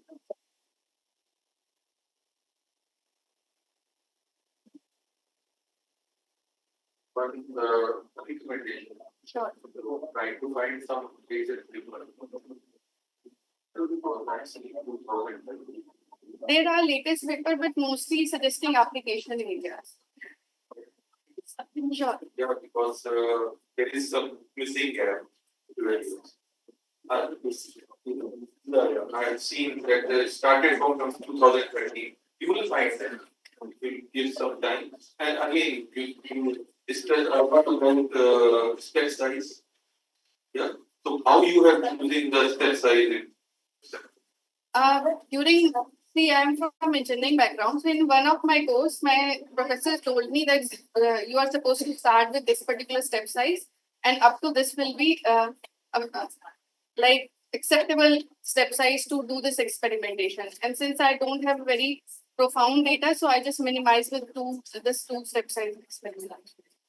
You are experimenting right now as well as step size. Yes. To have the optimized. Yes, yes. And if you see, I've asked somebody in the analysis that meshing, right? I asked him and he said was little bit lesser idea about meshing. Meshing is also a step science.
The people are distinguished dignitaries, executive professors, ladies and gentlemen.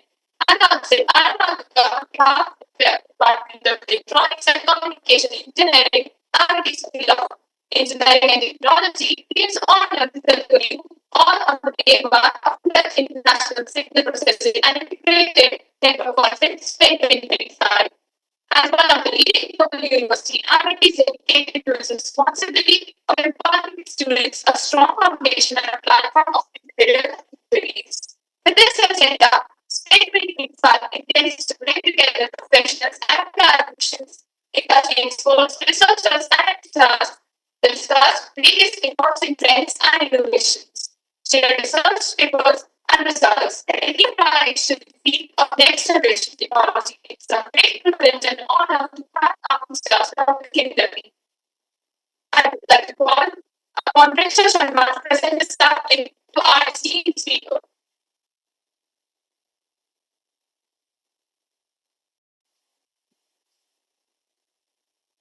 We welcome you, sir. Please.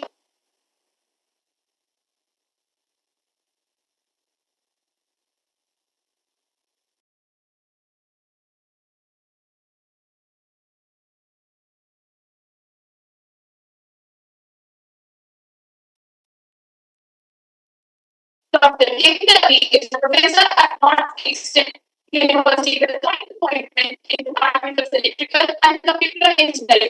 He currently serves as interim chair and Department of Mathematics. He was one of the three co-writers of Science Foundation and Center for Research Training and Foundations of Data Science, which funded more than 120 PhD students. He obtained a PhD in Probability Theory in 2000 from KP College, Ireland. He also collaborated with multidisciplinary talks to design, analyze algorithms using tools for probability statistics and machine learning. He is the co-founder of Royal Statistical Society Applied Probability Station Class in London. At numerous prestigious awards displayed, we are honored to have you here, sir. Sorry for the delay in phase. The commands again, sir, and we would like to call and request you for addressing the gathering with the words of wisdom. Thank you very much for the invitation. Unfortunately, the sound is not perfect, so I think I may not have heard you ideally, but I'm going to start sharing my screen and start the talk, if that's okay.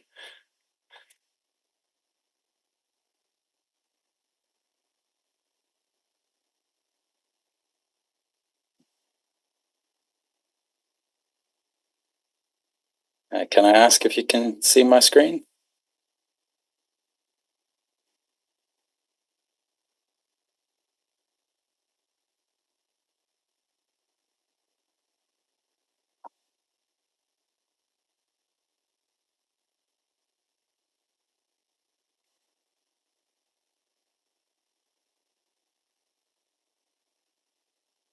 Is the Zoom working okay? Can you hear me and see my screen? Yes, sir, you are audible. Thank you. So thank you. Sorry, the audio is chopped up even though the video looks perfect. Thank you very much for the invitation. It's a real pleasure. I'm sorry I can't be there in person. It's the middle of term over here, so I can't get away. And if you're wondering whether it's better to be in India at the moment or in Boston, I can tell you it's minus 10 degrees Celsius here in Boston this morning. So I think you've all made the absolute right choice. So let me get on with the talk. So I'm going to talk about work whose general context is based on a long-run collaboration with Muriel Medard, who's a professor in MIT, and Rabia Isijagil, who's a professor in Boston University. So we're all based in Boston. Muriel's a very well-known information theorist, and she and I collaborate proving theorems and designing algorithms. And because the algorithms in the space that we work in get realized in circuits, we collaborate with Rabia, who's an expert in ASICs. So we work with her taking our algorithms, converting them into circuits, because a lot of the time, as you will have seen actually very clearly in the earlier talks, there's a huge difference between whether your algorithms have to be realized in computers, in GPUs, or in circuits. And often when you have to do the things in circuits, you have to try and make them as efficient and as parallelizable as possible. In this overall project, at this stage, we've had the good fortune to be joined by a large collection of students and postdocs who've contributed a lot. And needless to say, we wouldn't have been able to make any progress at all without the funding agencies, most notably DARPA and NSF. The work that I want to talk about primarily in the second half of the talk has been done largely with Muriel and a PhD student at MIT, Alex. But I want to set the general scene, even though I know that this is a very knowledgeable audience and probably a lot of what I'm going to say in the early parts are familiar to you. So basically all data, whether you store it or transmit it, can be subject to damaging effects of corruption. So it could mean that you send me a string of bits and what's received or what's read differs from what was sent. And this is, of course, the subject of the study of Shannon in 1948, where the realization is if I'm to send you data in a robust way so that at the receiver you can identify and potentially correct errors, then what I have to do is I have to not just send you the raw data, but typically these days what we do is we send you the data or equations made from the data. Perhaps one fruitful way of thinking about it is I take your data and I make a puzzle out of it and I send it. And at the receiver, what happens is if the puzzle makes sense, if the puzzle has a solution, then you're happy that the data is correct. And if not, what forward error correction algorithms do is they try and solve those puzzles. There's two very distinct settings. One is called hard detection. So in the hard detection setting, data is transmitted, so your typical idea of hard detection should be I write you an email and there's typos in it. So for example, in that case, you have no side information. You just have your raw data. And that kind of models what happens if you read data from a hard drive. There could have been corruption at some stage, but you don't know when. And the other one is called soft detection, which happens with all radio communications and pretty much all forms of communication, in that if Zoom slurs my speech, you can localize where you believe, more likely than not, if there were errors, where they were. The way soft detection information is typically realized at a receiver is you can think of it for each bit that you receive, you have a confidence, a likelihood that you think that the bit is correct. And as you could imagine, whether you're trying to solve these puzzles, that is error correction, decode, the nature of the algorithm that you use usually fundamentally differs between whether you've got hard detection or soft detection information. As a result of that sense of that description, usually what happens is the different code essentially generates a different puzzle, and we use different algorithms to solve those different puzzles. So, for example, every piece of data you've ever sent has a cyclic redundancy check associated with it. Normally, you only use that for error detection. We have certain codes that are typically associated with hard detection decoders. So, this is normally the coupling. You take something like CA polar codes, which are used on all data channels in 5G new radio. They have a dedicated soft detection decoder. So, the nature of forward error correction is if an error correction class, a class of codes, determines a puzzle set and you have a solver for a puzzle set, we have to do some standardization. You have to do both. And there are some, there are some codes, including the one that Shannon originally considered a code constructed truly at random, for which there would traditionally be no decoder. The work that Muriel and I have been doing is developing an algorithm called GRAND for guessing random additive noise decoding. And the principle of it is that it is capable of decoding any code regardless of its structure. So as opposed to being tailored as a puzzle solver for a particular set of puzzles, it's essentially in some sense universal. And how it does it is really very simple. The idea is basically you give me your demodulated channel output. If you have soft information, you also give that to me too. And you give me a mechanism to check whether a string is in your code book. That's essentially checking whether your puzzle can be solved or is solved. And what you do is you check, well, did the data I read, are all the constraints of that data realized? So is it in my code book, or in my analogy, is the puzzle solved? And if that is, then that's what you return as your decoding. And if not, what you do is you query, well, what was the most likely thing to have gone wrong? So for example, in a hard detection setting, a single bit flip would be the most likely thing to have gone wrong. In a soft detection setting, most likely thing to have gone wrong in the first instance would have been that the least reliable bit was in error. So you flip it and you query if the string that you get after you've done that is in your codebook, namely if it solves the puzzle. And if it does, you return that.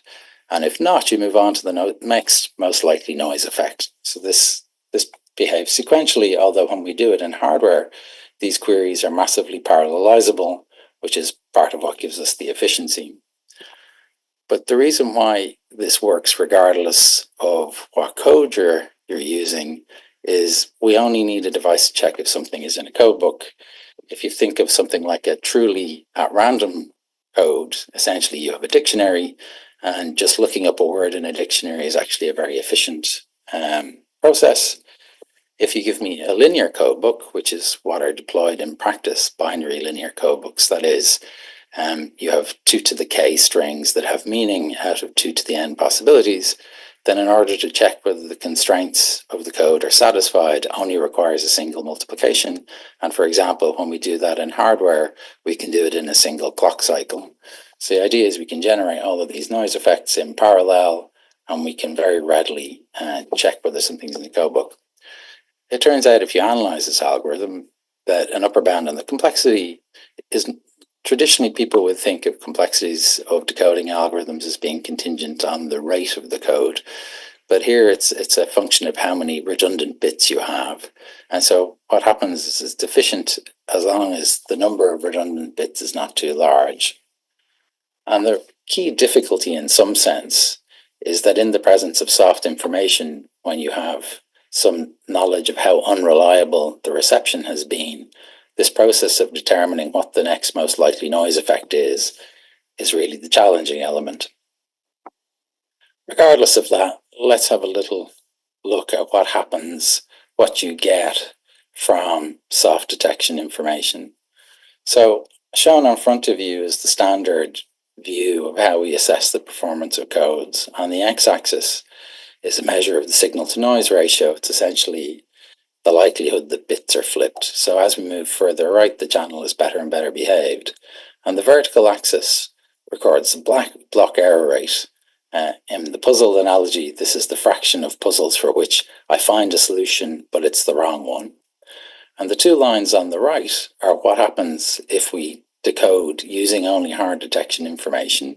We've got two different codes. One is just a code picked at random.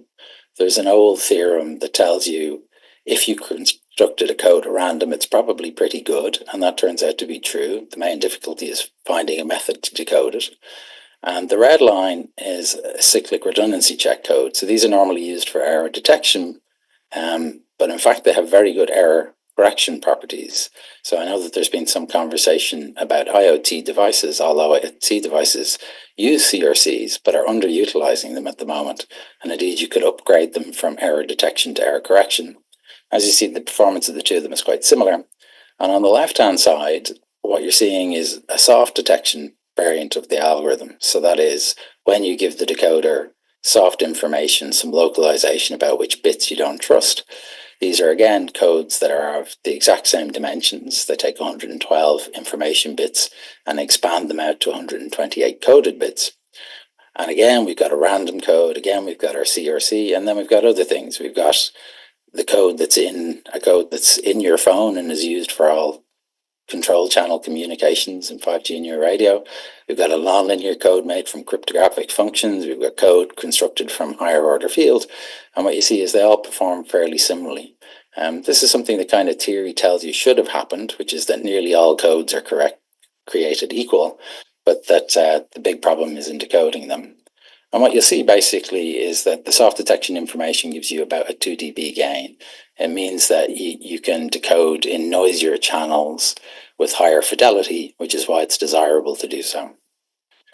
As I mentioned, these algorithms, all error correction algorithms, are essentially realized in hardware. The reason for that is you can imagine what the receiver is doing is solving puzzles, and solving math puzzles takes a bit of time. And you want it to be transparent to your communication. So that's how you do that, is you normally realize these algorithms in dedicated circuits. So here are two dye monographs, pictures of chips that we taped out. The one on the left from 4 years ago that implements one of the hard detection variants of this algorithm, and the one on the right is the soft detection one. And when we published that a couple of years ago, it was, to the best of my knowledge, the first published decoder that could perform sub-picojoule per bit decoding, so ultra low energy. And we have a long version of that paper coming out quite soon. And one of the beautiful things of realizing things in hardware is you can have different objectives. So our objective in the design, the realization of this algorithm, translating it from theory and math into a circuit, was we wanted something super low energy. But there are other teams that have taken our algorithms and provided alternate circuit designs for them, including, for example, there's a taped out chip by Andreas Berg's group from EPFL, and they have different objectives, so they may be trying to minimize latency or maximize parallelizability. So there's a lot of realizations of these algorithms. I want to say a little bit more too. I mentioned earlier that the algorithms on its own are only really suitable for moderate redundancy codes, things where n minus k is not too large. How many redundant bits you've added is not huge. But how you make long, powerful codes, which is you can think of as being a very large puzzle, is normally you essentially concatenate together smaller puzzles. This thing in front of you is a low-density parity check code or a representation of one. And these are very commonly used in everything, including, say, on the data channel on your phone if you're using 5G. They were invented by Muriel's PhD advisor, Bob Gallagher, back in the 1960s. And the idea with them is you superglue together very small, unpowerful codes, single weak, single parity check nodes. But the idea is sort of you have a very big puzzle and you break it up into small parts. And this is kind of how you solve puzzles, right? If you're going to go solve a crossword or you're going to go make a jigsaw, you look at a small part of it. And what you see is, well, the equations don't work out. How do I have to alter them so that they do? So I start out with some beliefs, and then based on looking locally at parts of the puzzle, I update my beliefs, and then I use them, pass them on to solve another part of the puzzle, and I do something iteratively until I can decode the whole puzzle. And so basically how you make long, powerful codes is through this iterative procedure. Let me mention a different code class that was actually invented even earlier by Bob Gallagher's PhD advisor, which is Peter Elias, who was Muriel's advisor's advisor. He invented a simpler code class in some sense. The idea of these things are called product codes, is that I have a code that can take k bits and give you n. And what I do is I take k squared, so an awful lot more bits, and I write them as a square, and I encode every row, and then I encode every column. And India in 1998 proposed a decoding algorithm for these codes. The reason why they will be desirable is here the components are stronger. How many redundant bits you have in each row or column is larger than in Bob's LDPCs, but the difficulty was how do you generate soft information? How do you update your beliefs after you decode a row or a column? And Pindia proposed a way forward. So in general, soft input, I showed you earlier, the trustworthiness of individual bits gives us about a 2 dB gain. But what about soft output? So this is where after I decode a code, I have new updated beliefs. And this is something that Dave Forney studied in the 60s. And the essential realization is that it looks very hard. So if I give you channel output Rn, which serves as soft input to the decoder, and your decoder returns you a preferred decoder Cn star, what is your belief that Cn star is correct? Well, in principle, what you have to do is you have to say, well, what is the likelihood that I would have received this signal if Cn star was sent? But then I have to divide it by the likelihood that I would have received that signal if anything else in my code book was sent. And basically that denominator has, no matter what you do, even for very, very small dimensions, has miles too many terms, usually astronomical number of terms, so it can't be done. So what Dave proposed in the 60s was that instead you would approximate it, this sum on the bottom, which is a sum over all code words in your code book, and you would approximate it merely by providing me with a list. So as opposed to evaluating it for every code in the code book, code word in the code book, you'd only do so for a small list. It was a reasonable idea. It's very nice. His theory paper is beautiful, and people have indeed used it. It underlies Pindia's algorithm, for example. But it's imperfect because as channel conditions get noisier, if the code word is not in your list, you've essentially given me a belief output that is, what is the likelihood that my decoding is correct, given that you've assumed it's in your list, which it may not be. It turns out that just by mathematical analysis of Grand, it turns out that it's very easy, actually, in the setting of using at least Grand, to compute an approximation to that final term, the likelihood that your code word is not in the list. And when we do so, we get much, much better posterior beliefs. It allows us to decode more powerful component codes, yet still generate accurate posterior beliefs. And, as was mentioned, I have a joint appointment between a math department and electrical computer engineering department. So maybe with my math department hat on, I would be happy that I could do this. But with my engineering hat on, what makes me happiest is that I can do it very efficiently when I do my decoding, because it requires essentially only accounting during the decoding. It doesn't really induce much additional computational complexity. And although we've shown this for grand, once we had the idea, for those of you who are interested in other decoding algorithms, you can actually do something very, very similar with, say, ordered statistics decoding or successive cancellation list decoding. We have a number of papers coming out this year, which you can read that in. The reason for telling you that is that, okay, so LDPCs, which are used in your phone, they are created from these weak component codes. And even if we go back to this older code structure where we have powerful component codes, now that we have more accurate soft output, we can inquire, well, how good are those older codes?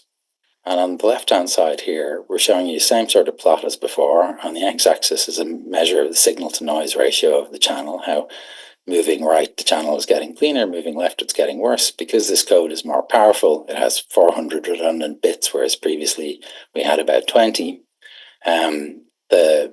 We're further left, the channel is overall more noisy because the code is more powerful and correct more things. And the blue upper line is what the code in your phone is doing. And the red line to its left is what one of these older product codes is doing when decoded with our algorithm.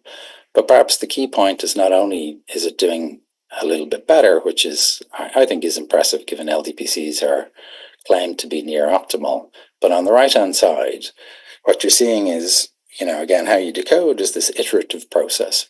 And what you're seeing is the average number of iterations until the decoding occurs. And because LDPCs are made from these little tiny component codes, you have to do an awful lot of iterations, which induces a lot of latency before the decoding occurs. But because these product codes have these powerful components, you're extracting more information when you decode one of those components. And so this minimum parallelizable unit is the average number of iterations. So if you can speed up the decoding, it's likely that we'll be able to make faster things in hardware. And if you ask me a year from now, hopefully I'll be able to confirm that, because we're in the process of designing it. But all of what I was telling you about there has really been, algorithmic and practical. So these are based on, as a description of a realization of these ideas. But actually, these ideas began as a piece of mathematics. And so if you'll indulge me, I'm going to tell you where we're going with some new mathematics that has been inspired by this work. The prototypical or archetypical hard decision channel model is called the binary symmetric channel. Probably everybody has seen it. The idea in the BSC is I send you bits and there's some probability P, some number less than a half, tells you the likelihood that a 1 becomes a 0 or a 0 becomes a 1. And if you study the BSC, which is something we would often teach in class, it naturally emphasizes the Hamming weight. So how many bits have been flipped? And the reason for that is two different strings, both of which have had the same number of bits flipped, are equally likely. And indeed, you get a binomial distribution for the number of bits that are flipped. Analyzing that binomial distribution tells you a huge amount about the quality and strength of codes in a hard detection setting. In the soft detection setting, the prototypical model is an additive white Gaussian noise channel. And what happens is your beliefs that you get off the channel, your log likelihood ratios, they could take any value. And as a result, it looks like it's going to be analytically hard to analyze. A lot of the mathematical results we do for soft detection has the issue that, in hard detection, the neat thing is everything is discrete, and the kind of mathematics you're going to use is very combinatorial. But when we go to soft detection, we could have any collection of log likelihood ratios. But one of the things that you can readily prove for yourself, and actually underlies the development of our own soft detection decoding algorithms, is that in noisy channel conditions, if you take log likelihood ratios, this is your beliefs from the channel, and you rank order them from least reliable to most reliable in noisy channels, it'll look like a line. And you can prove that that is necessarily going to be the case using results from order statistics. So when we design practical algorithms, we often avail of this truth. But it led to a natural question of, well, what happens if we consider studying a mathematical model where we just assume such a thing is true? So this thing is this thing that we're calling the linear reliability channel that we're working on at present. And the idea is it just exactly embodies what I've described there. The main idea with it is we will try to generate a soft detection channel that is still, in some sense, discrete, and therefore still amenable to mathematics that comes with discrete sensibilities. So the core idea is that if you rank order the reliabilities that you get from the channel, from least reliable to most, then that they will be linear. And what it really means is that your beliefs that come off the channel, you have a very specific form for the likelihood that the least reliable bit has flipped the second least reliable, and so on. And essentially, the soft information merely tells you, for this particular communication, which of your n bits is the one you trust the least, which is the one you trust the second least, and so on.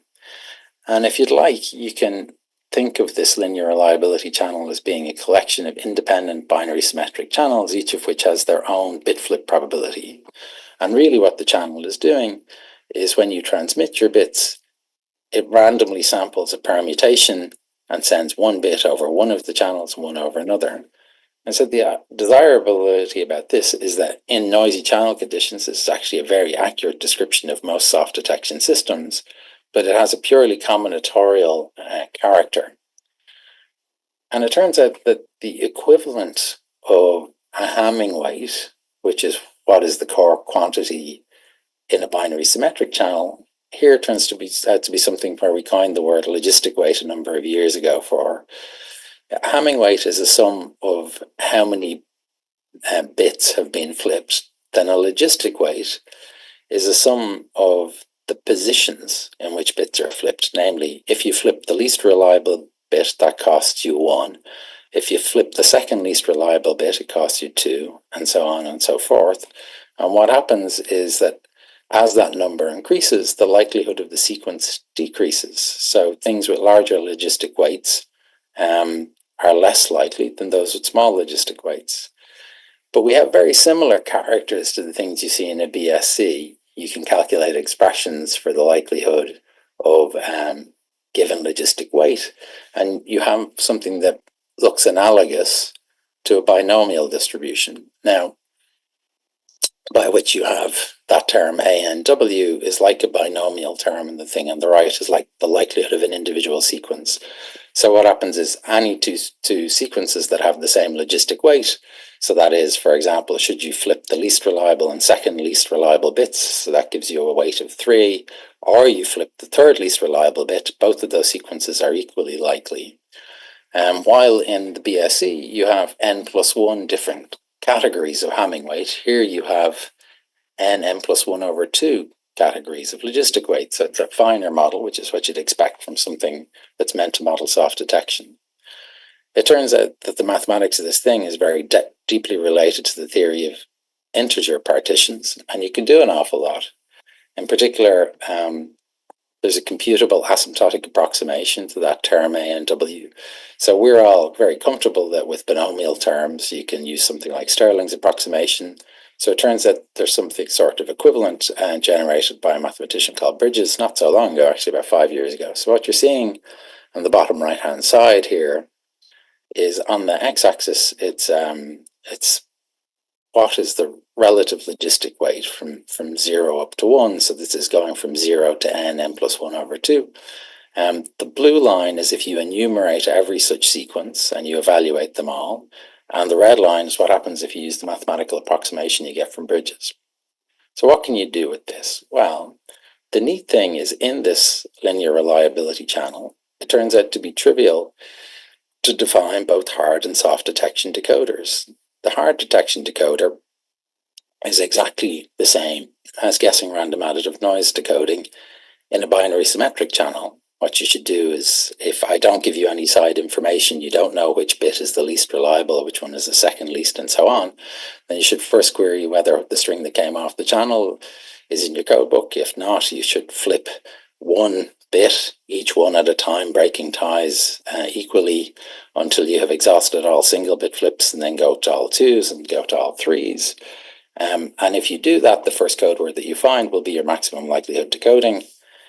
If you are given the soft detection information that is the permutations, you're told which bit is the least reliable this time, which bit, and so on, then it turns out that your query order exactly follows the algorithm all-ground that we introduced 4 or 5 years ago. So the way you read this figure on the right is each row is a query, and there's a black box if you flip that bit. So what it's saying is you first flip no bits and see if what you've got is in the code workbook. Then what you do is flip the least reliable bit, then you flip the second least reliable bit, and then either you flip the first and second least reliable bits or the third least reliable bit because they have the same logistic weight and so on. So the point is that this has a purely combinatorial character, and therefore if you're skilled in mathematics, you have a possibility of perhaps tackling it. Let me just tell you some very preliminary results, and then I'm going to wrap up in about 3 or 4 minutes. You can do things like calculate what is the channel capacity. These are fairly fundamental questions for any channel. And you do get pretty asymptotic expressions. Unfortunately, they do involve this logarithmic function that isn't super pretty, but that's okay. So what you're seeing here is the channel capacity, that is what is the highest code rate at which you can get error-free communication. And the red line is telling you what happens if you only have hard detection information, and the blue line is telling you what happens if you have soft detection information. So these sort of things are not very computable in something like an additive white Gaussian noise channel, at least not very explicitly, but here it really is. So you can assess what is the gain that you're getting from soft detection information in terms of capacity. But you can do a bit more. These sort of theory, of course, with my maths department hat on, I love, but I'm also interested in very practical things. So, one of the things is when we talk about hard code construction, when we teach it in class, we teach everything about Hamming distances. It's all inspired by this hard detection model.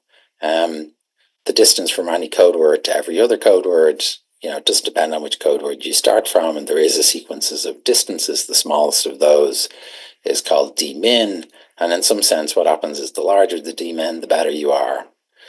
But in this linear reliability channel, which neighbors you have, how far away they are in logistic weight, depends on the permutation. This is intended to give you a bit of an example. Say, for example, 3 bits are flipped.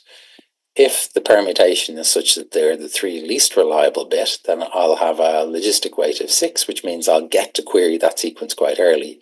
However, those 3 bit flips could be in very reliable positions, in which case it would take me a long time before I would query them. Basically, how many bits you're flipping is not the sole determiner of how likely the sequence is. What this plot is sort of showing you is if I give you a sequence of Hamming weight 2, I get a distribution for what its logistic weight will look like. That's the blue line on the left. If I have a Hamming weight of 3, in a hard detection model, I will always get to a Hamming weight 2 query before a Hamming weight 3. But because of this random permutation, there can be occasions when 3 bit flips are more likely than 2. And that makes perfect sense because that's exactly where the gain comes from in soft detection decoding. So, and this is just showing you that these results are fairly general. So what happens is Hamming weight is not the sole determiner. And you can go off and do some toy math. So maybe I'll say this very briefly. You can do very simple bounds. It's well known that if I give you a certain code read, then there's a maximum minimum distance in Hamming distance that a code can have. And you can calculate a very pretty formula in terms of it that tells you how much of the spectrum of that Hamming spectrum matters when you do soft detection decoding. And you basically get a very pretty cutoff. Let me give you one other example, which is again just an intuitive early example. What's shown in front of you on the left-hand side is the Hamming spectrum, or the Hamming weight distribution of 4 different codes. So in some sense, if you look at it, you'll think the A code is best, the B is second best, the C is third best, and the D is the worst. In what sense? So the C and the D codes have a minimum Hamming distance of 3, which means that you can get from any code word to a neighbor by flipping 3 bits. The A and the B codes have a minimum Hamming distance of 4, but the A code is a bit better because it has fewer neighbors at that distance of 4. But as you can see, the Hamming spectra in general are quite sophisticated. But when you convert it into a logistic weight distribution, which would tell you something about when are these elements going to be queried, what you find is something that's a lot more sophisticated, something that looks more like a right-skewed distribution. You still get the same rank ordering, frankly. The D code is the worst, the C code is the second worst, the B code is the third worst, and so on. But there's something quite subtle going on because the thing on the right depends on the whole, or not the whole of the spectrum, but part of the spectrum on the left. And it proposes that maybe our intuition, which is that we only look at minimum distances, or perhaps we look at the whole of the spectra of Hamming weights to determine whether code will be good in soft detection, maybe we should be doing something different. And that's what we're exploring now. But just to summarize, so I hope what I've told you a little bit about today is guessing random additive noise decoding in particular, where we have these methods that can decode any code as long as it has moderate redundancy, even nonlinear ones. We've generated hardware which demonstrates that you can do this very efficiently in hardware. I wanted to talk today about this linear reliability channel because I think it's going to require some mathematical firepower to really study, but it offers a discrete channel in which to reason about soft detection decoding. And as a group, we have been doing all manner of other work. So, and if you want to read about it, we keep a website over in MIT where we list all the papers. But thank you very much for your attention. I know the whole session's ran late today, so thank you for staying on. And I'm happy to answer any questions if there are any. Okay, thank you, sir. Any questions from the audience? Yes, student here. Is what are the most common decoding used for soft decision codes, and how do they compare in terms of performance and complexity? So apologies, the sound from the room is getting a bit chopped up, but my understanding of the question is you're asking about soft detection decoding algorithms that are currently deployed. Yeah, it's a good question. So the main ones that are deployed, so in 5G New Radio, there's 2 different types. There's successive cancellation list decoding for the control channel for polar codes. And on the data channel, there's typically belief propagation for these low-density parity checks. One of the interesting things is the way the standards work is they define the encoding, not the decoding. So what happens is you have to tell me what puzzles you're creating, but after that I can solve them whatever way I would like. For all of those things, you will find in the circuits community, there's beautiful collections of papers with people proposing different implementations, always making improved efficiencies, usually at the cost of some performance degradation. But there are also other forms of soft detection decoders used all over the place, and it's an ongoing battle and race to see who can do so more efficiently and with lower energy and lower latency. And the process of deciding, for example, what will be in later standards is only starting around now, and I'm sure that people will settle on whatever is the best technology at the time. Thank you, sir. So we wanted to express our heartfelt thanks to you for your participation in SPIN2025. The talk was very inspiring and informative. Thank you very much. Thank you very much, and thank you. Thank you, sir, for sparing your valuable time. Thank you so much, sir. Yeah. Thank you, Professor Kane. How are you? I'm very well. Thank you very much. It's always a great pleasure to attend. It's a fabulous event. Yeah. Thank you so much for joining us, and really it was a very interesting and informative session you delivered here. And next time we expect that you and Professor Muriel both will come in person at MIT, India. Certainly hope to do so one day. If it would help if it wasn't the middle of term, but rest assured, being somewhere that wasn't 10 degrees Celsius is very appealing, and it's a fabulous meeting you run. So I really wish I could be there. Yeah, that's wonderful. That's wonderful. So thank you so much. Thank you. joining us. Okay. Okay, bye. Okay, All right. thank you, Bye-bye. sir. Thanks. Bye-bye. IT support, please stop the recording and close the meeting.